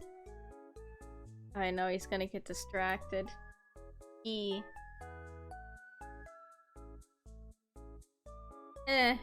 I don't think he really cares.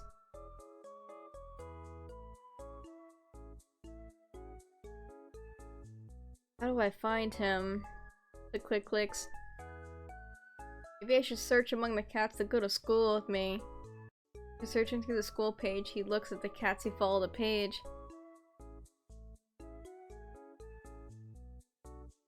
1,247? I will never mind him among these.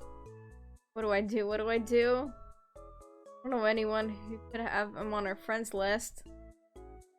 I just have to try and scroll through all the photos and names of the cats that attend my class in the hope of finding them quickly. Better start right away. Surely it won't take too long, right? Uh-oh. A few hours later.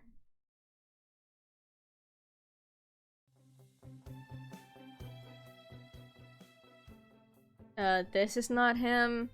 Not even this one. That's not even... Oh, nice profile picture of this.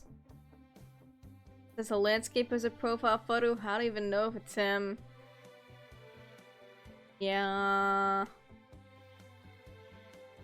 I just have to investigate. A few minutes later.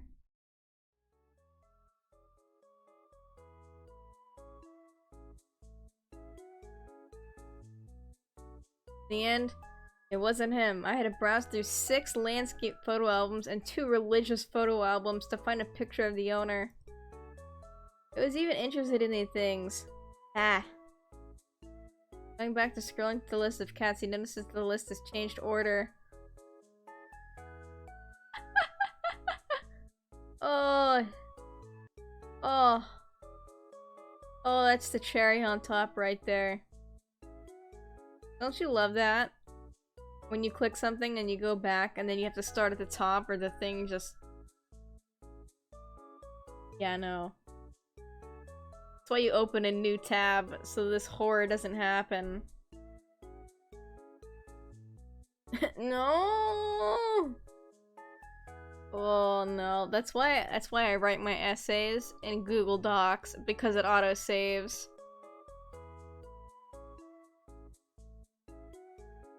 I wrote, like, everything in Google Docs, because I don't want to lose anything. The order's different. Now, how do I keep going? I had reached more than halfway. I just have to change the order of the list every time I look at a profile. Quickly scratching the back of his head, he decides to go on in his search. Well, but I won't give up now.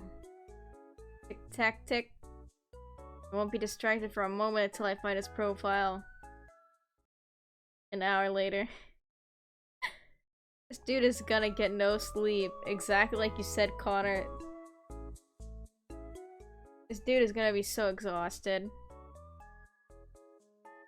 As he gets to the bottom and lists his cats at school, Taro takes the paw off the mouse. Rubbing his eyes, he checks the names one last time. There's no... He's not on this list. Look at the alarm clock, he notices it's 3:24 a.m. Click, turns off the PC. Guess it's time to go to bed.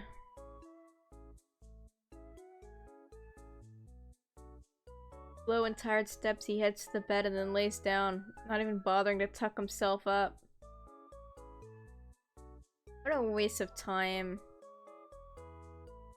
And I couldn't find out anything about that cat.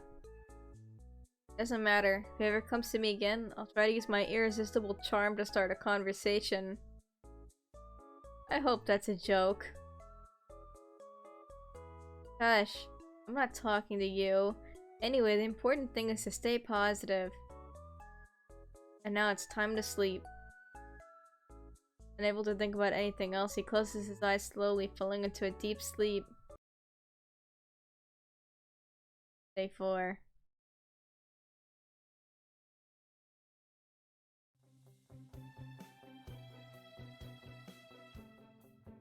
Taro gently opens his eyes because the sunlight passing through the semi-open window. Really nice to wake up naturally when the sun rises in the morning. Taking a quick look at the clock, he realizes it's 2 p.m.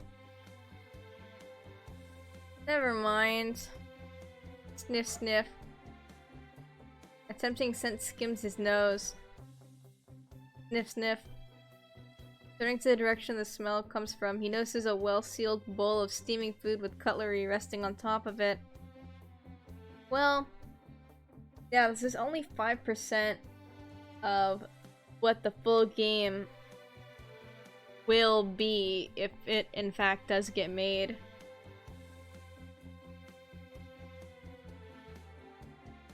So, whatever this turns out to be, as 5%, you know, then just add that up, which means it'd be pretty long. Plus, the developers also said that they want to add a lot of different branching paths to it as well. So that'd mean there'd be a lot of dialogue and things. Well, it says he sees it supposedly after he looks.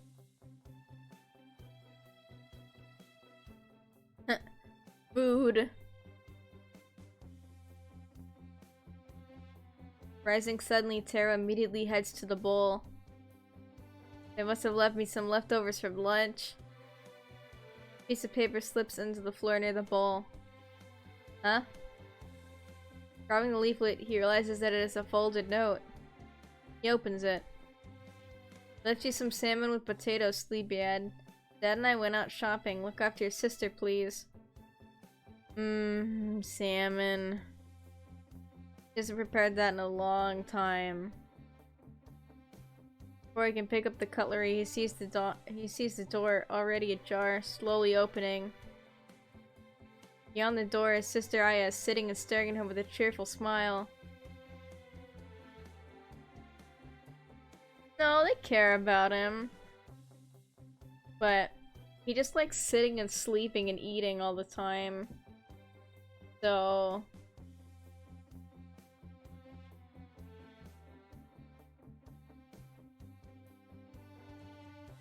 what are you doing here?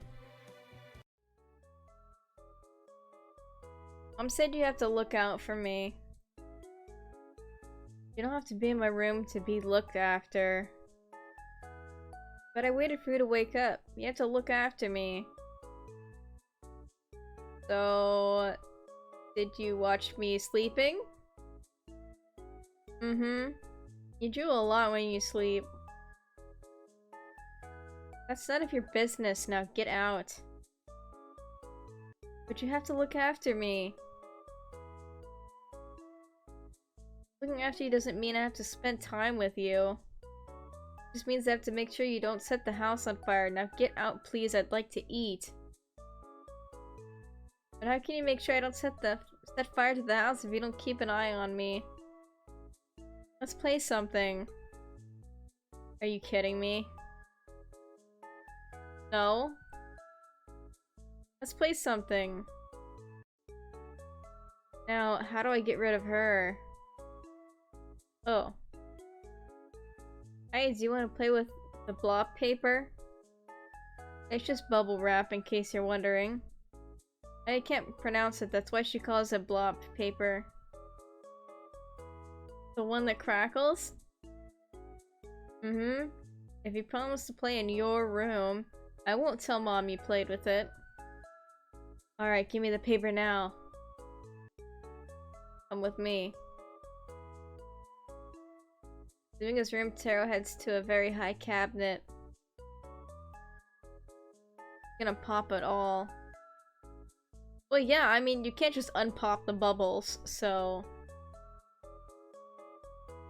Turn around. Why?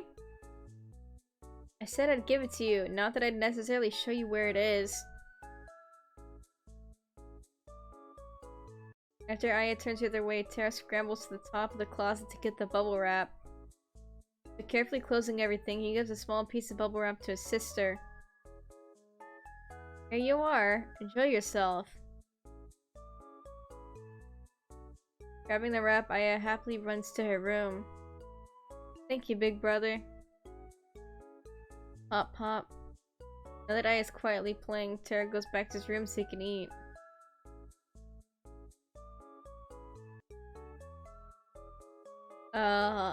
Yes. Yes, they do. Finally, some peace. Pop, pop. Is that wrap still crackling? Sighing, he makes himself comfortable and looks around. With the time spent on sleeping and eating, my one day off is really short now. It's already 3 p.m. Being one of the most prestigious schools in the country, students are provided with an after-school space to be able to carry out homework and study. Taro School also is one of the few schools in the country that requires students to attend classes on Saturdays.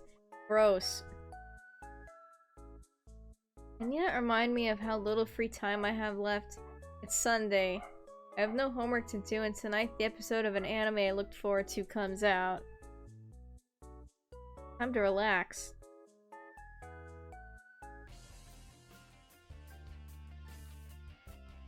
Oh gosh.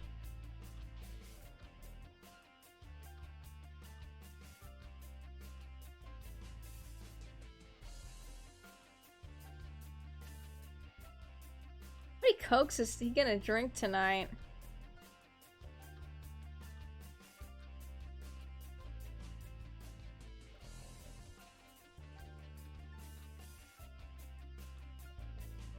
Oh, that's the third one.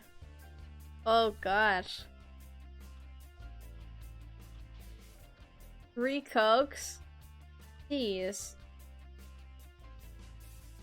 During his free day, time seems to fly by all the way up until he heard his mom calling. I know. That's why he's so big. Exactly, he's gotta maintain it. Taro, dinner is ready, and then look, and now he's gotta eat dinner too. He just eats. Sleeps and eats. Taro winces, not having noticed that his mother had returned. Dinner. Getting up at once, he runs down the stairs and heads into the kitchen in a hurry. Coming, coming. An hour later. Oh gosh, now he's really big.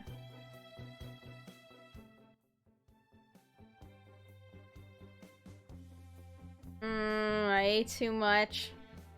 Hi, huzzah.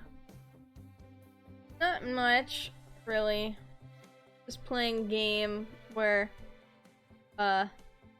this cat is in high school and he likes to eat and sleep a lot. And he's also really shy and anxious. And he drank 3 Cokes in one day. So. I ate too much. But I'd do it again, it was all very good. Taking a breath, he looks up at the clock and notices it's 10 p.m. You don't know any of the games I play except Pokemon. Ugh. That's okay. I do play a lot of weird things. That's understandable.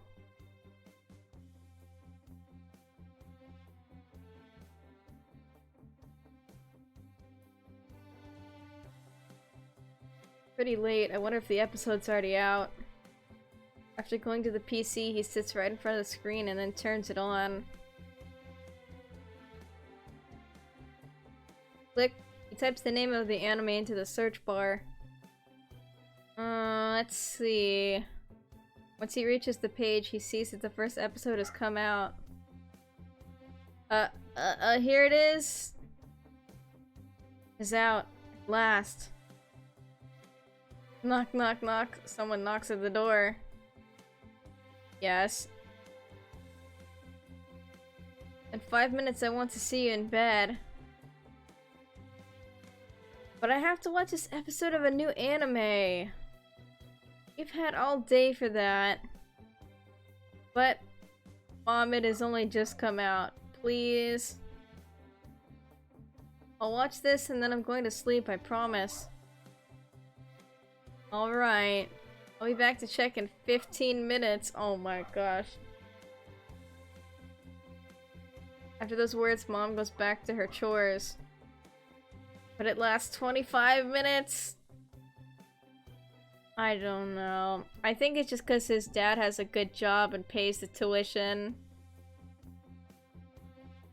I think it's just because his dad got them fat stacks. Taro screams out loud to be heard in the other room.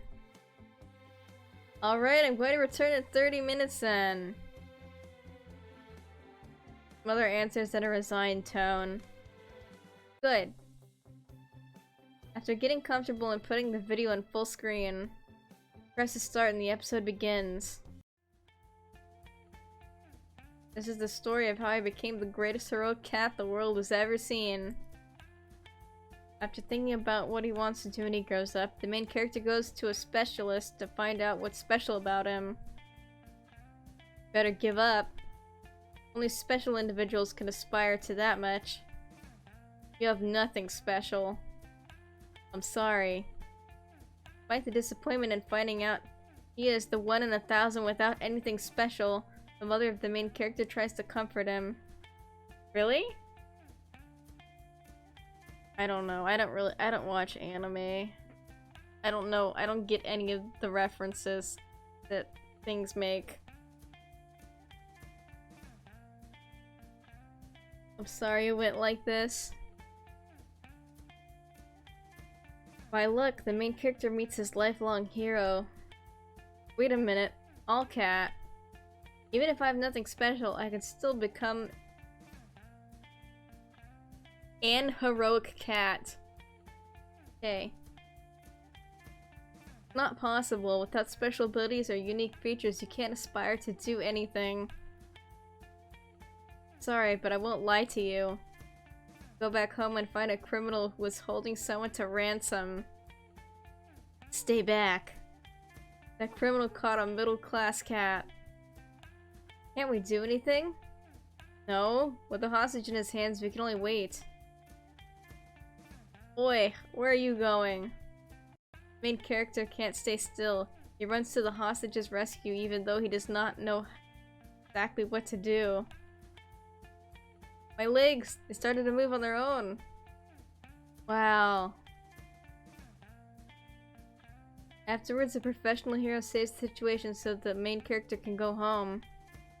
On the way back, however, he meets the hero of his dreams, who has just spoken to him. What are you doing here? I was looking for you. Today, if it wasn't for your courage, I don't know how it would have turned out. In that crowd full of special cats, you did something. The only one without powers. What's going on? Hearing those words, the main character starts weeping, moved by the words of his hero, and it all ends with the last extraordinary statement. You too can be a hero. The episode ends with this catchphrase. Wow. Beautiful. Critics were positive from the start, and I really have to agree. It's awesome. What a nice and inspiring anime. 30 minutes have passed. Go to bed. Mother yells, on time like a clock to warn him. Alright. Did you hear me? Yes, yes, I was reflecting on a beautiful moment. Reflect on it in bed. Soon the lights will be turned off. Okay.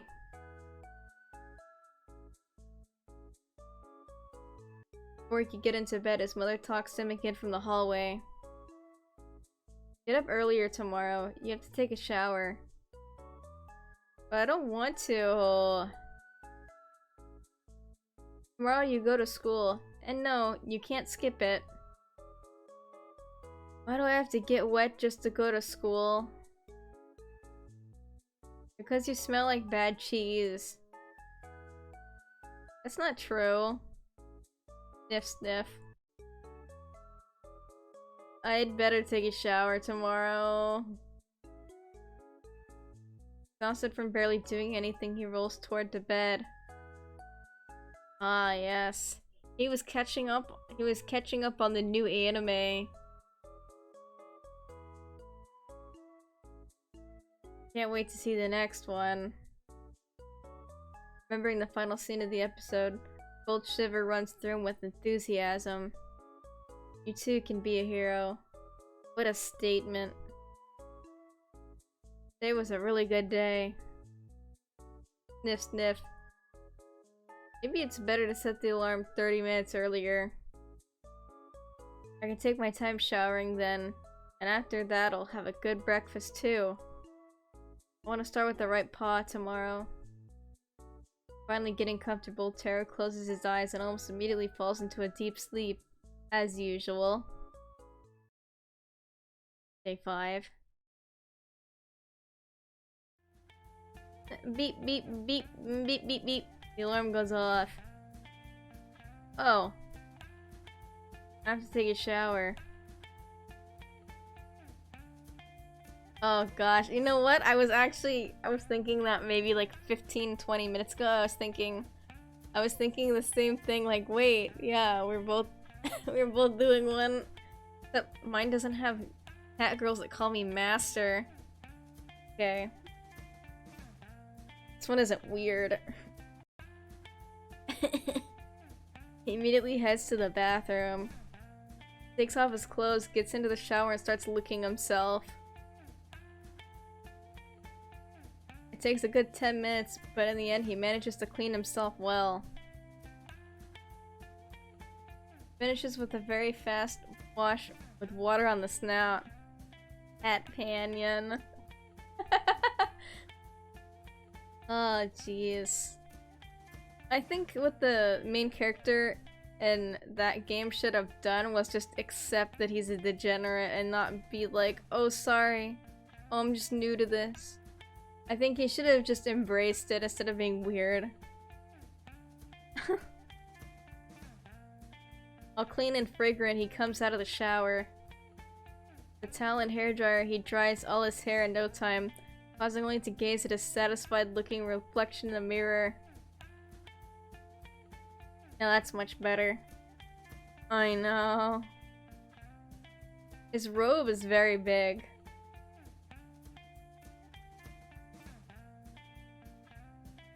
Dressing quickly, he goes down to have breakfast. Oh gosh. How quiet we are today. Forgive me, but I don't have time. Today I want to go to school early. Oh? That's surprising, but I'm glad. Really great breakfast, Mom. Bye. See you in the afternoon. He says, getting up from the table. See you too, Taro. Taking his bag, he leaves the house to go to school. Oh gosh. Love the little glitter. What enthusiasm. He always gets excited for a day or two when he discovers something new on his site. Hearing Aya's words, the father briefly chokes on his coffee. Oh jeez. If you don't know, earlier his father was asking what was wrong, and instead of Taro telling the truth that people were bullying him at school, he told his father that he didn't eat dinner and took off his clothes because he wanted to go up and watch his sexy cowboy website or whatever. And his father is just scarred. Also, good night, Sapphire. I'm sorry. I'll see you. Have a good night. His dad is just weird about it now. I will. Thank you. That voice just not right. Ah, oh, jeez.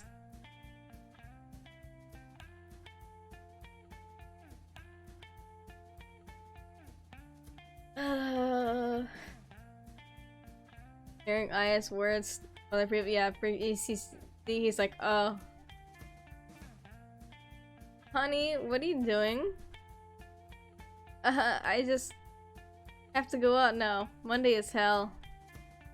Yes, but try not to overwork yourself. As she says this, the father gets up from his hassock in a hurry. I'm going. Bye, dear. Bye, Aya. After giving his wife's head an affectionate lick, he leaves the house. No time at all, Taro arrives at school and finds himself walking down the corridor to his classroom. The way to school is incredibly short. I don't feel exhausted.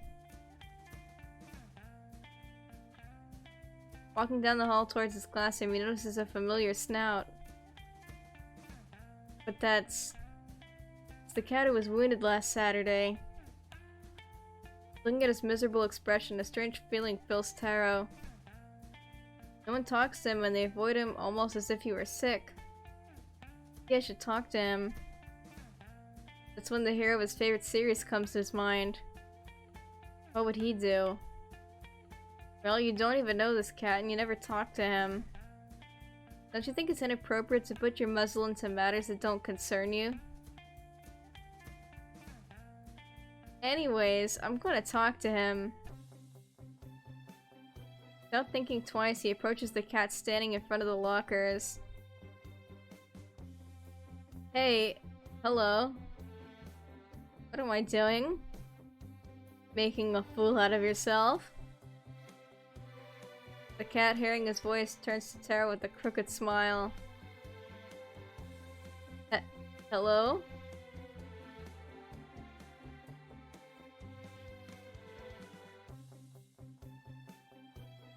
They look at each other for at least a minute in full embarrassment before saying anything else. Is it bad that when I see the eye patch, all it makes me think of is when you get stung by bees in Animal Crossing? That's all I can think about. Is that he got stung by bees.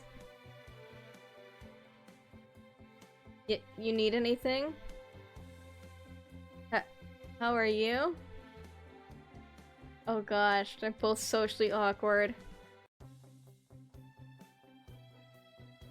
You go first. No, you go first. Okay. Do you need anything? No.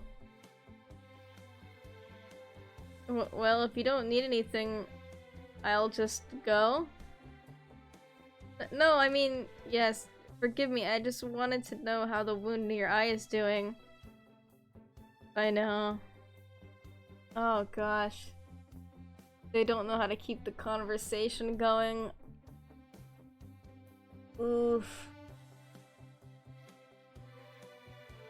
Oh, this is nothing. The doctor said it was just a superficial scratch, nothing serious. Wow, you had to go to the doctor? Must be more serious than I thought. What? No. No, no. Quick talk about cowboys. Oh gosh. I don't know if that would make the situation better or worse. That's what's bad. Don't worry. I told you it's nothing. Okay. If you say so then I'm glad it's nothing serious. Oh gosh, I just noticed that. Ooh. Well, the demo is... You know, everything in this demo is subject to change.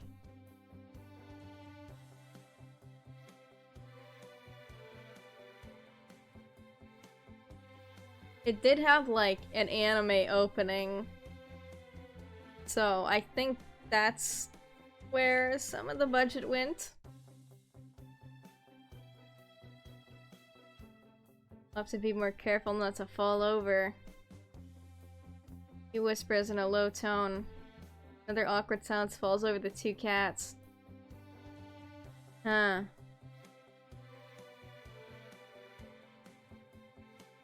No, I'd better be going. The lesson begins soon. Oh, of course I must go too. I have a lot to do. Like studying. Yes. Alright. Turning to the locker, he turns the key to open it. Before taking out the books, however, the attention of the two cats focuses on a large sheet of paper hanging from the door. Frowning, the cat leans in closer to read what's scribbled on it.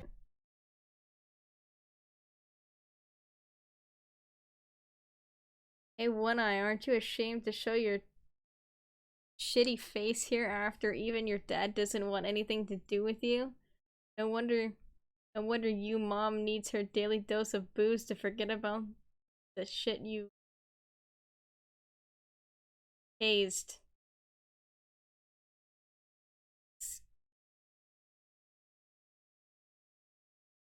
Cool. The bully they got to write this was bad.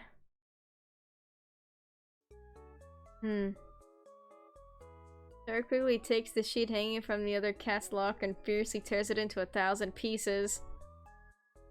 Oh well, some cats just don't know when they cross the line, do they? I know. I know. Ugh.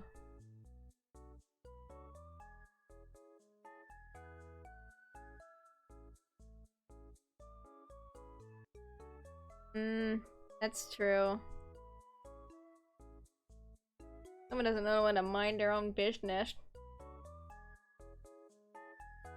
Cat answers in a lifeless tone. I really have to go now. See you. Taking his books and stuffing them into his backpack, he closes the locker and drags his paws to his classroom.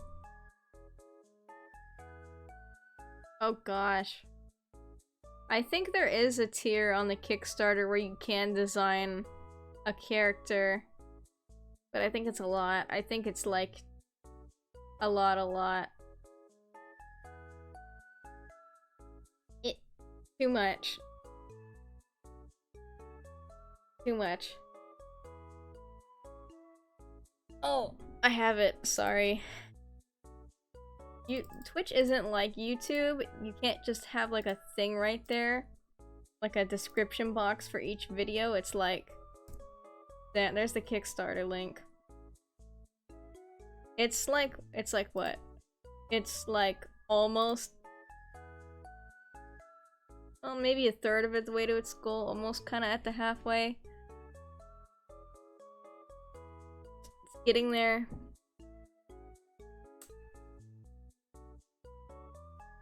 I don't know. I don't typically look at the really high tiers because I'm not one of those people that has like $1,000 to blow on a Kickstarter.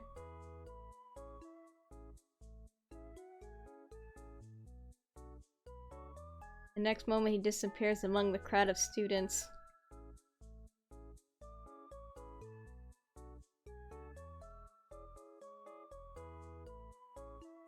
I've never had such a long conversation.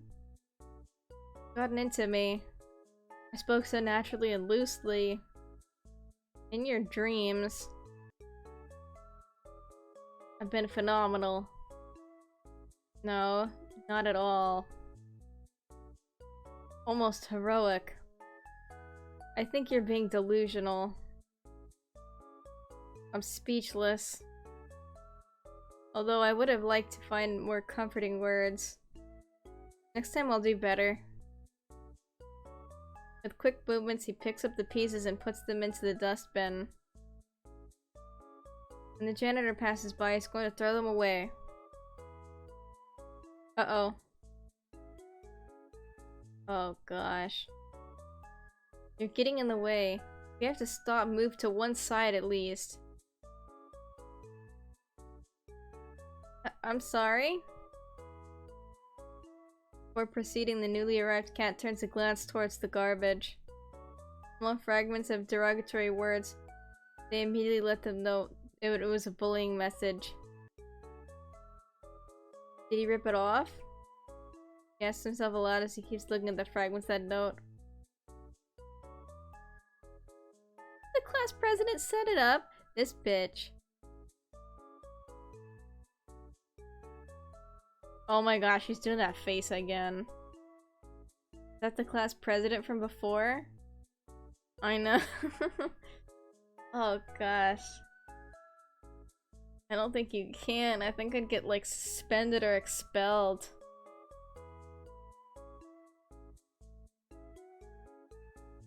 Frightening. Too serious for my taste. Once the teacher enters, the class immediately gets quieter. Everyone sit down, let's get started. Open the book on page 12. The ball theory. It is well known that ever since the old days, we cats have liked... Even before the teacher finishes the sentence, Taro already finds himself lost in his thoughts. Such a simple topic really need to be covered. Sometimes I think they could just give us some pages to study quietly in class. Be a lot more relaxing. What happened to common sense in this cat world? What happened to my yarn ball in my room? Almost certain Aya steals it from me at night. Yeah. Well, if the game raises enough to get made, yeah.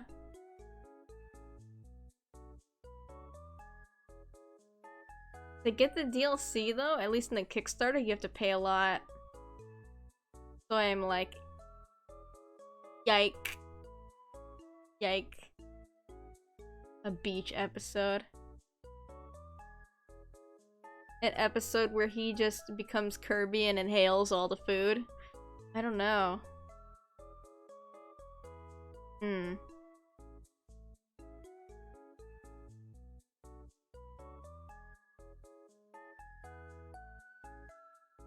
That kitten can really have a stealthy step. Speaking about serious things, what happened to last year's school cook? Is that why the food in the canteen isn't the same anymore? What are they going to give us in the canteen today? I hope there's fish cake again. This time I'll be among the first to leave the classroom. In no time morning class is over and the bell is about to ring. Before you leave, study from page 12 to page 20. There might be an unexpected test sometime this week. Morning class over already? Finn! See you tomorrow. Teacher stands up, all the students do the same. I have to move. Sarah thinks whilst moving to get in line with the others in order to get out of the classroom. Once he reaches the corridor, he notices how barely anyone is there. If I hurry, I'll be one of the first to arrive in the canteen. This time you can't avoid me, I'm talking to you. Not even looking around and ignoring the voice completely, Taro proceeds to the canteen. Hey. With his thoughts focused on food and knowing he had to be quick, Taro runs around the corner, leaves the voice behind. I'm going to be one of the first. Before reaching the stairs, he notices a group of cats standing in a circle again. Today too. A little intrigued, he decides to take a look. Are they picking on him again? We'd like to talk to you privately. Due to your accident, there are rumors. That is a lot of money. That is a lot of money. That is a yikes amount of money.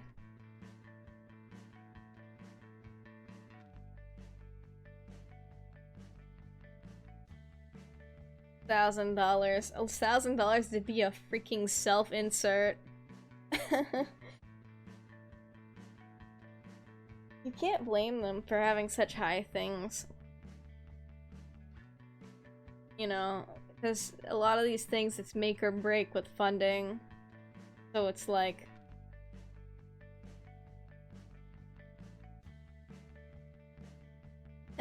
My name would be Keaton. Oh gosh. I didn't say anything. We know, we just want to clear things up. But I didn't do anything. There's no need to... Let's go. It's the same as earlier. Thanks, looking around. Most of the cats nearby are totally still. Some back away. Among them, Taro recognizes the class president. Once again, he doesn't act. Why doesn't someone do something? The very popular cats are gathered here. Why don't they intervene? If I were in their position, I'd take action. Being me, I'd only make it worse. In the middle of this thought, Taro remembers the words he heard the night before. Oh gosh, he's gonna be the hero. He's gonna get his ass beat. He can be a hero too. Those words echo in his head and his heart. They give him a little courage. Everyone looks at such a thing and does nothing. And I'm no better. But I can't. No, not again. Where did this thinking ever get me? I know. Life is not like an anime, boy. You can't just walk up to the bullies and expect to, like, win. Ooh. It has to change. Stop telling yourself that. Think positive. Just like last time. No one else wants to change this, then I will. Before realizing what he is doing, he puts a paw forward. Oh god, I'm really doing this. But I can't stop now. Without hesitation, Taro gives it a try. Just like the main character of his beloved anime, he runs without thinking about the consequences. Oh gosh, jeez. I know. Leave him alone. He shouts, sweating because he feels uncomfortable, as if he had caught fire. Also, I see...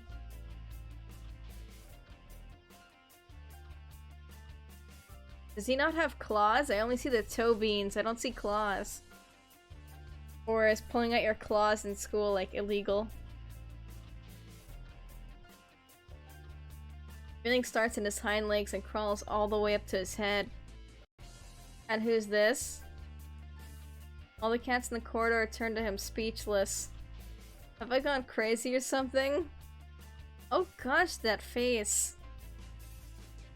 What have you done? I don't know. What have you done? I don't know. It's over. My life is completely destroyed, but I have no regrets. Oh.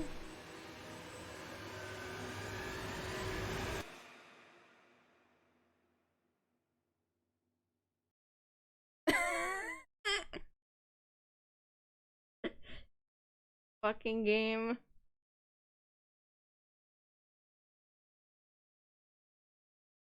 You. He's about to square up the school bullies. Oh my gosh. Oh.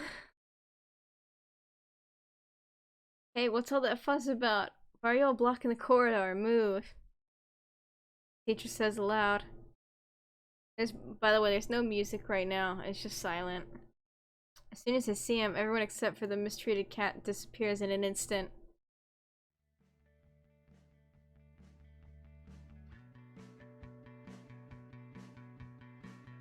Group of bullies is gone, blending with the crowd. How am I still alive? I was scared shitless. I saw the gates of heaven. Thank you? Oh gosh, exactly, Connor. Oh jeez. They were not gonna be able to lay a paw on this man. The poor mistreated cat whispers right behind Taro. You're welcome. He answers in a quick, anxious tone, smiling weakly before he runs to the lavatory. Jeez. Yeah, the skadooshing intensifies.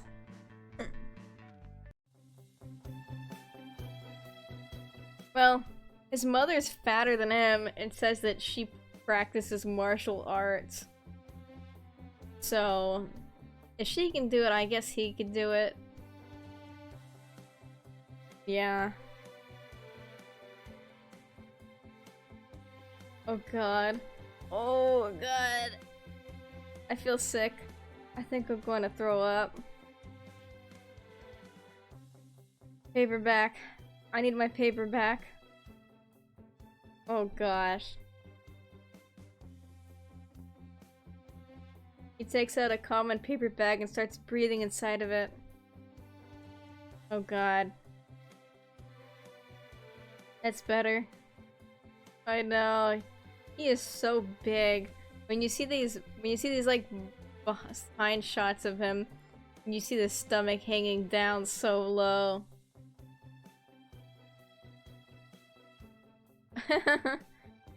Sick.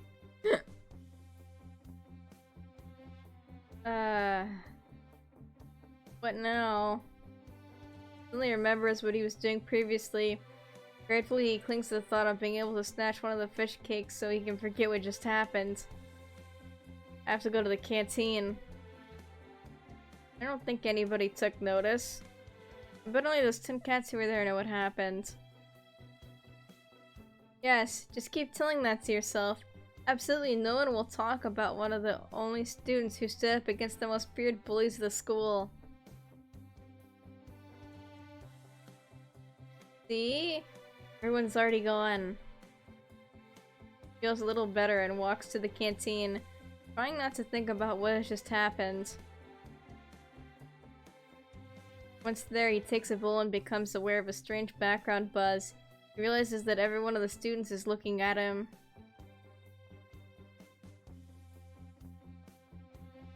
Heaven no.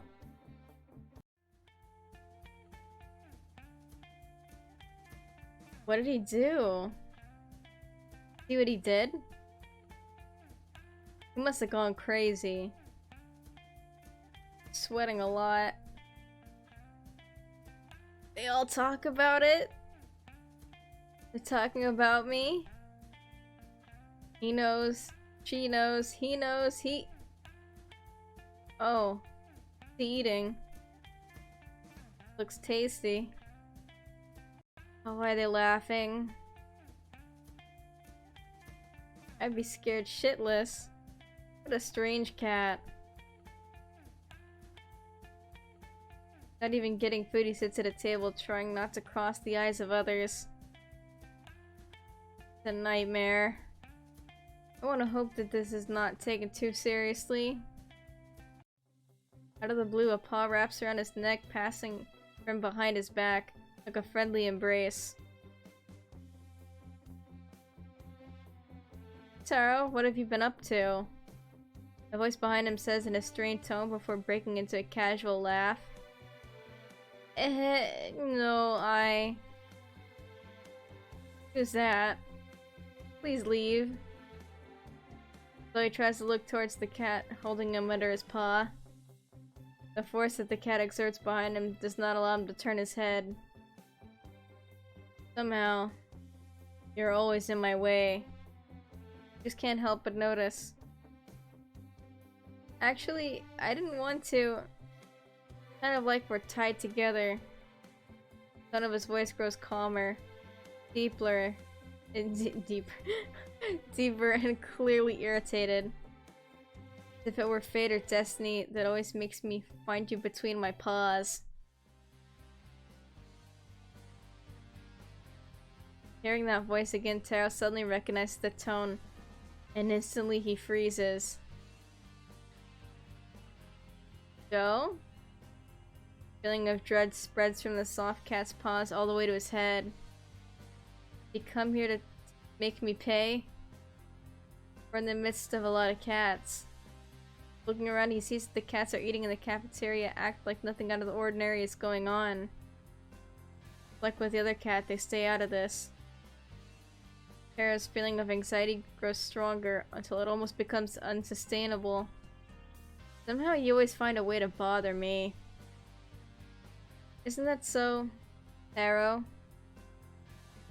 Listen, Joe, I didn't want to. Bam. Joe slams a sheet of paper on the table right in front of Taro, scaring him. I know. He could just eat him. He is big.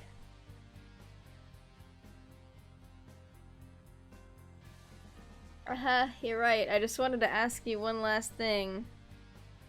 Joe's voice returns to the cheerful and casual tone from before. You're good at math, aren't you? How do you solve this problem? Joe points with his paw at the sheet of paper resting on the table. Not left with much of a choice, Tara looks at whatever Joe points at. Oh gosh. Oh, you don't want to end up like your scarred friend come behind school after class. Alone.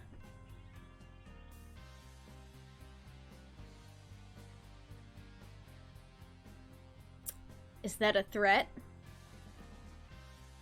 I know, just suffocate him. What? Is that a joke? Oh, now I understand. That's how you solve it. Thank you. For getting his message across, Joe's lowered voice returns to normal.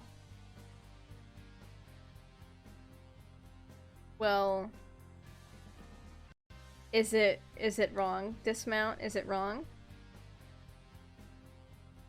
Before Taro can make any gesture, Joe takes back the sheet of paper and moves his paw from the other cat's neck.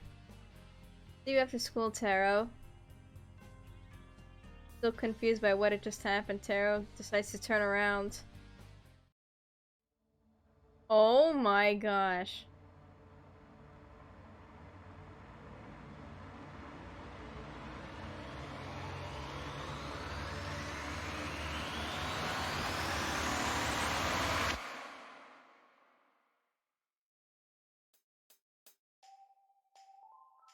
Oh, that was the whole demo. No. Oh my gosh. Taro's gonna get his ass beat. Gonna definitely get his ass beat.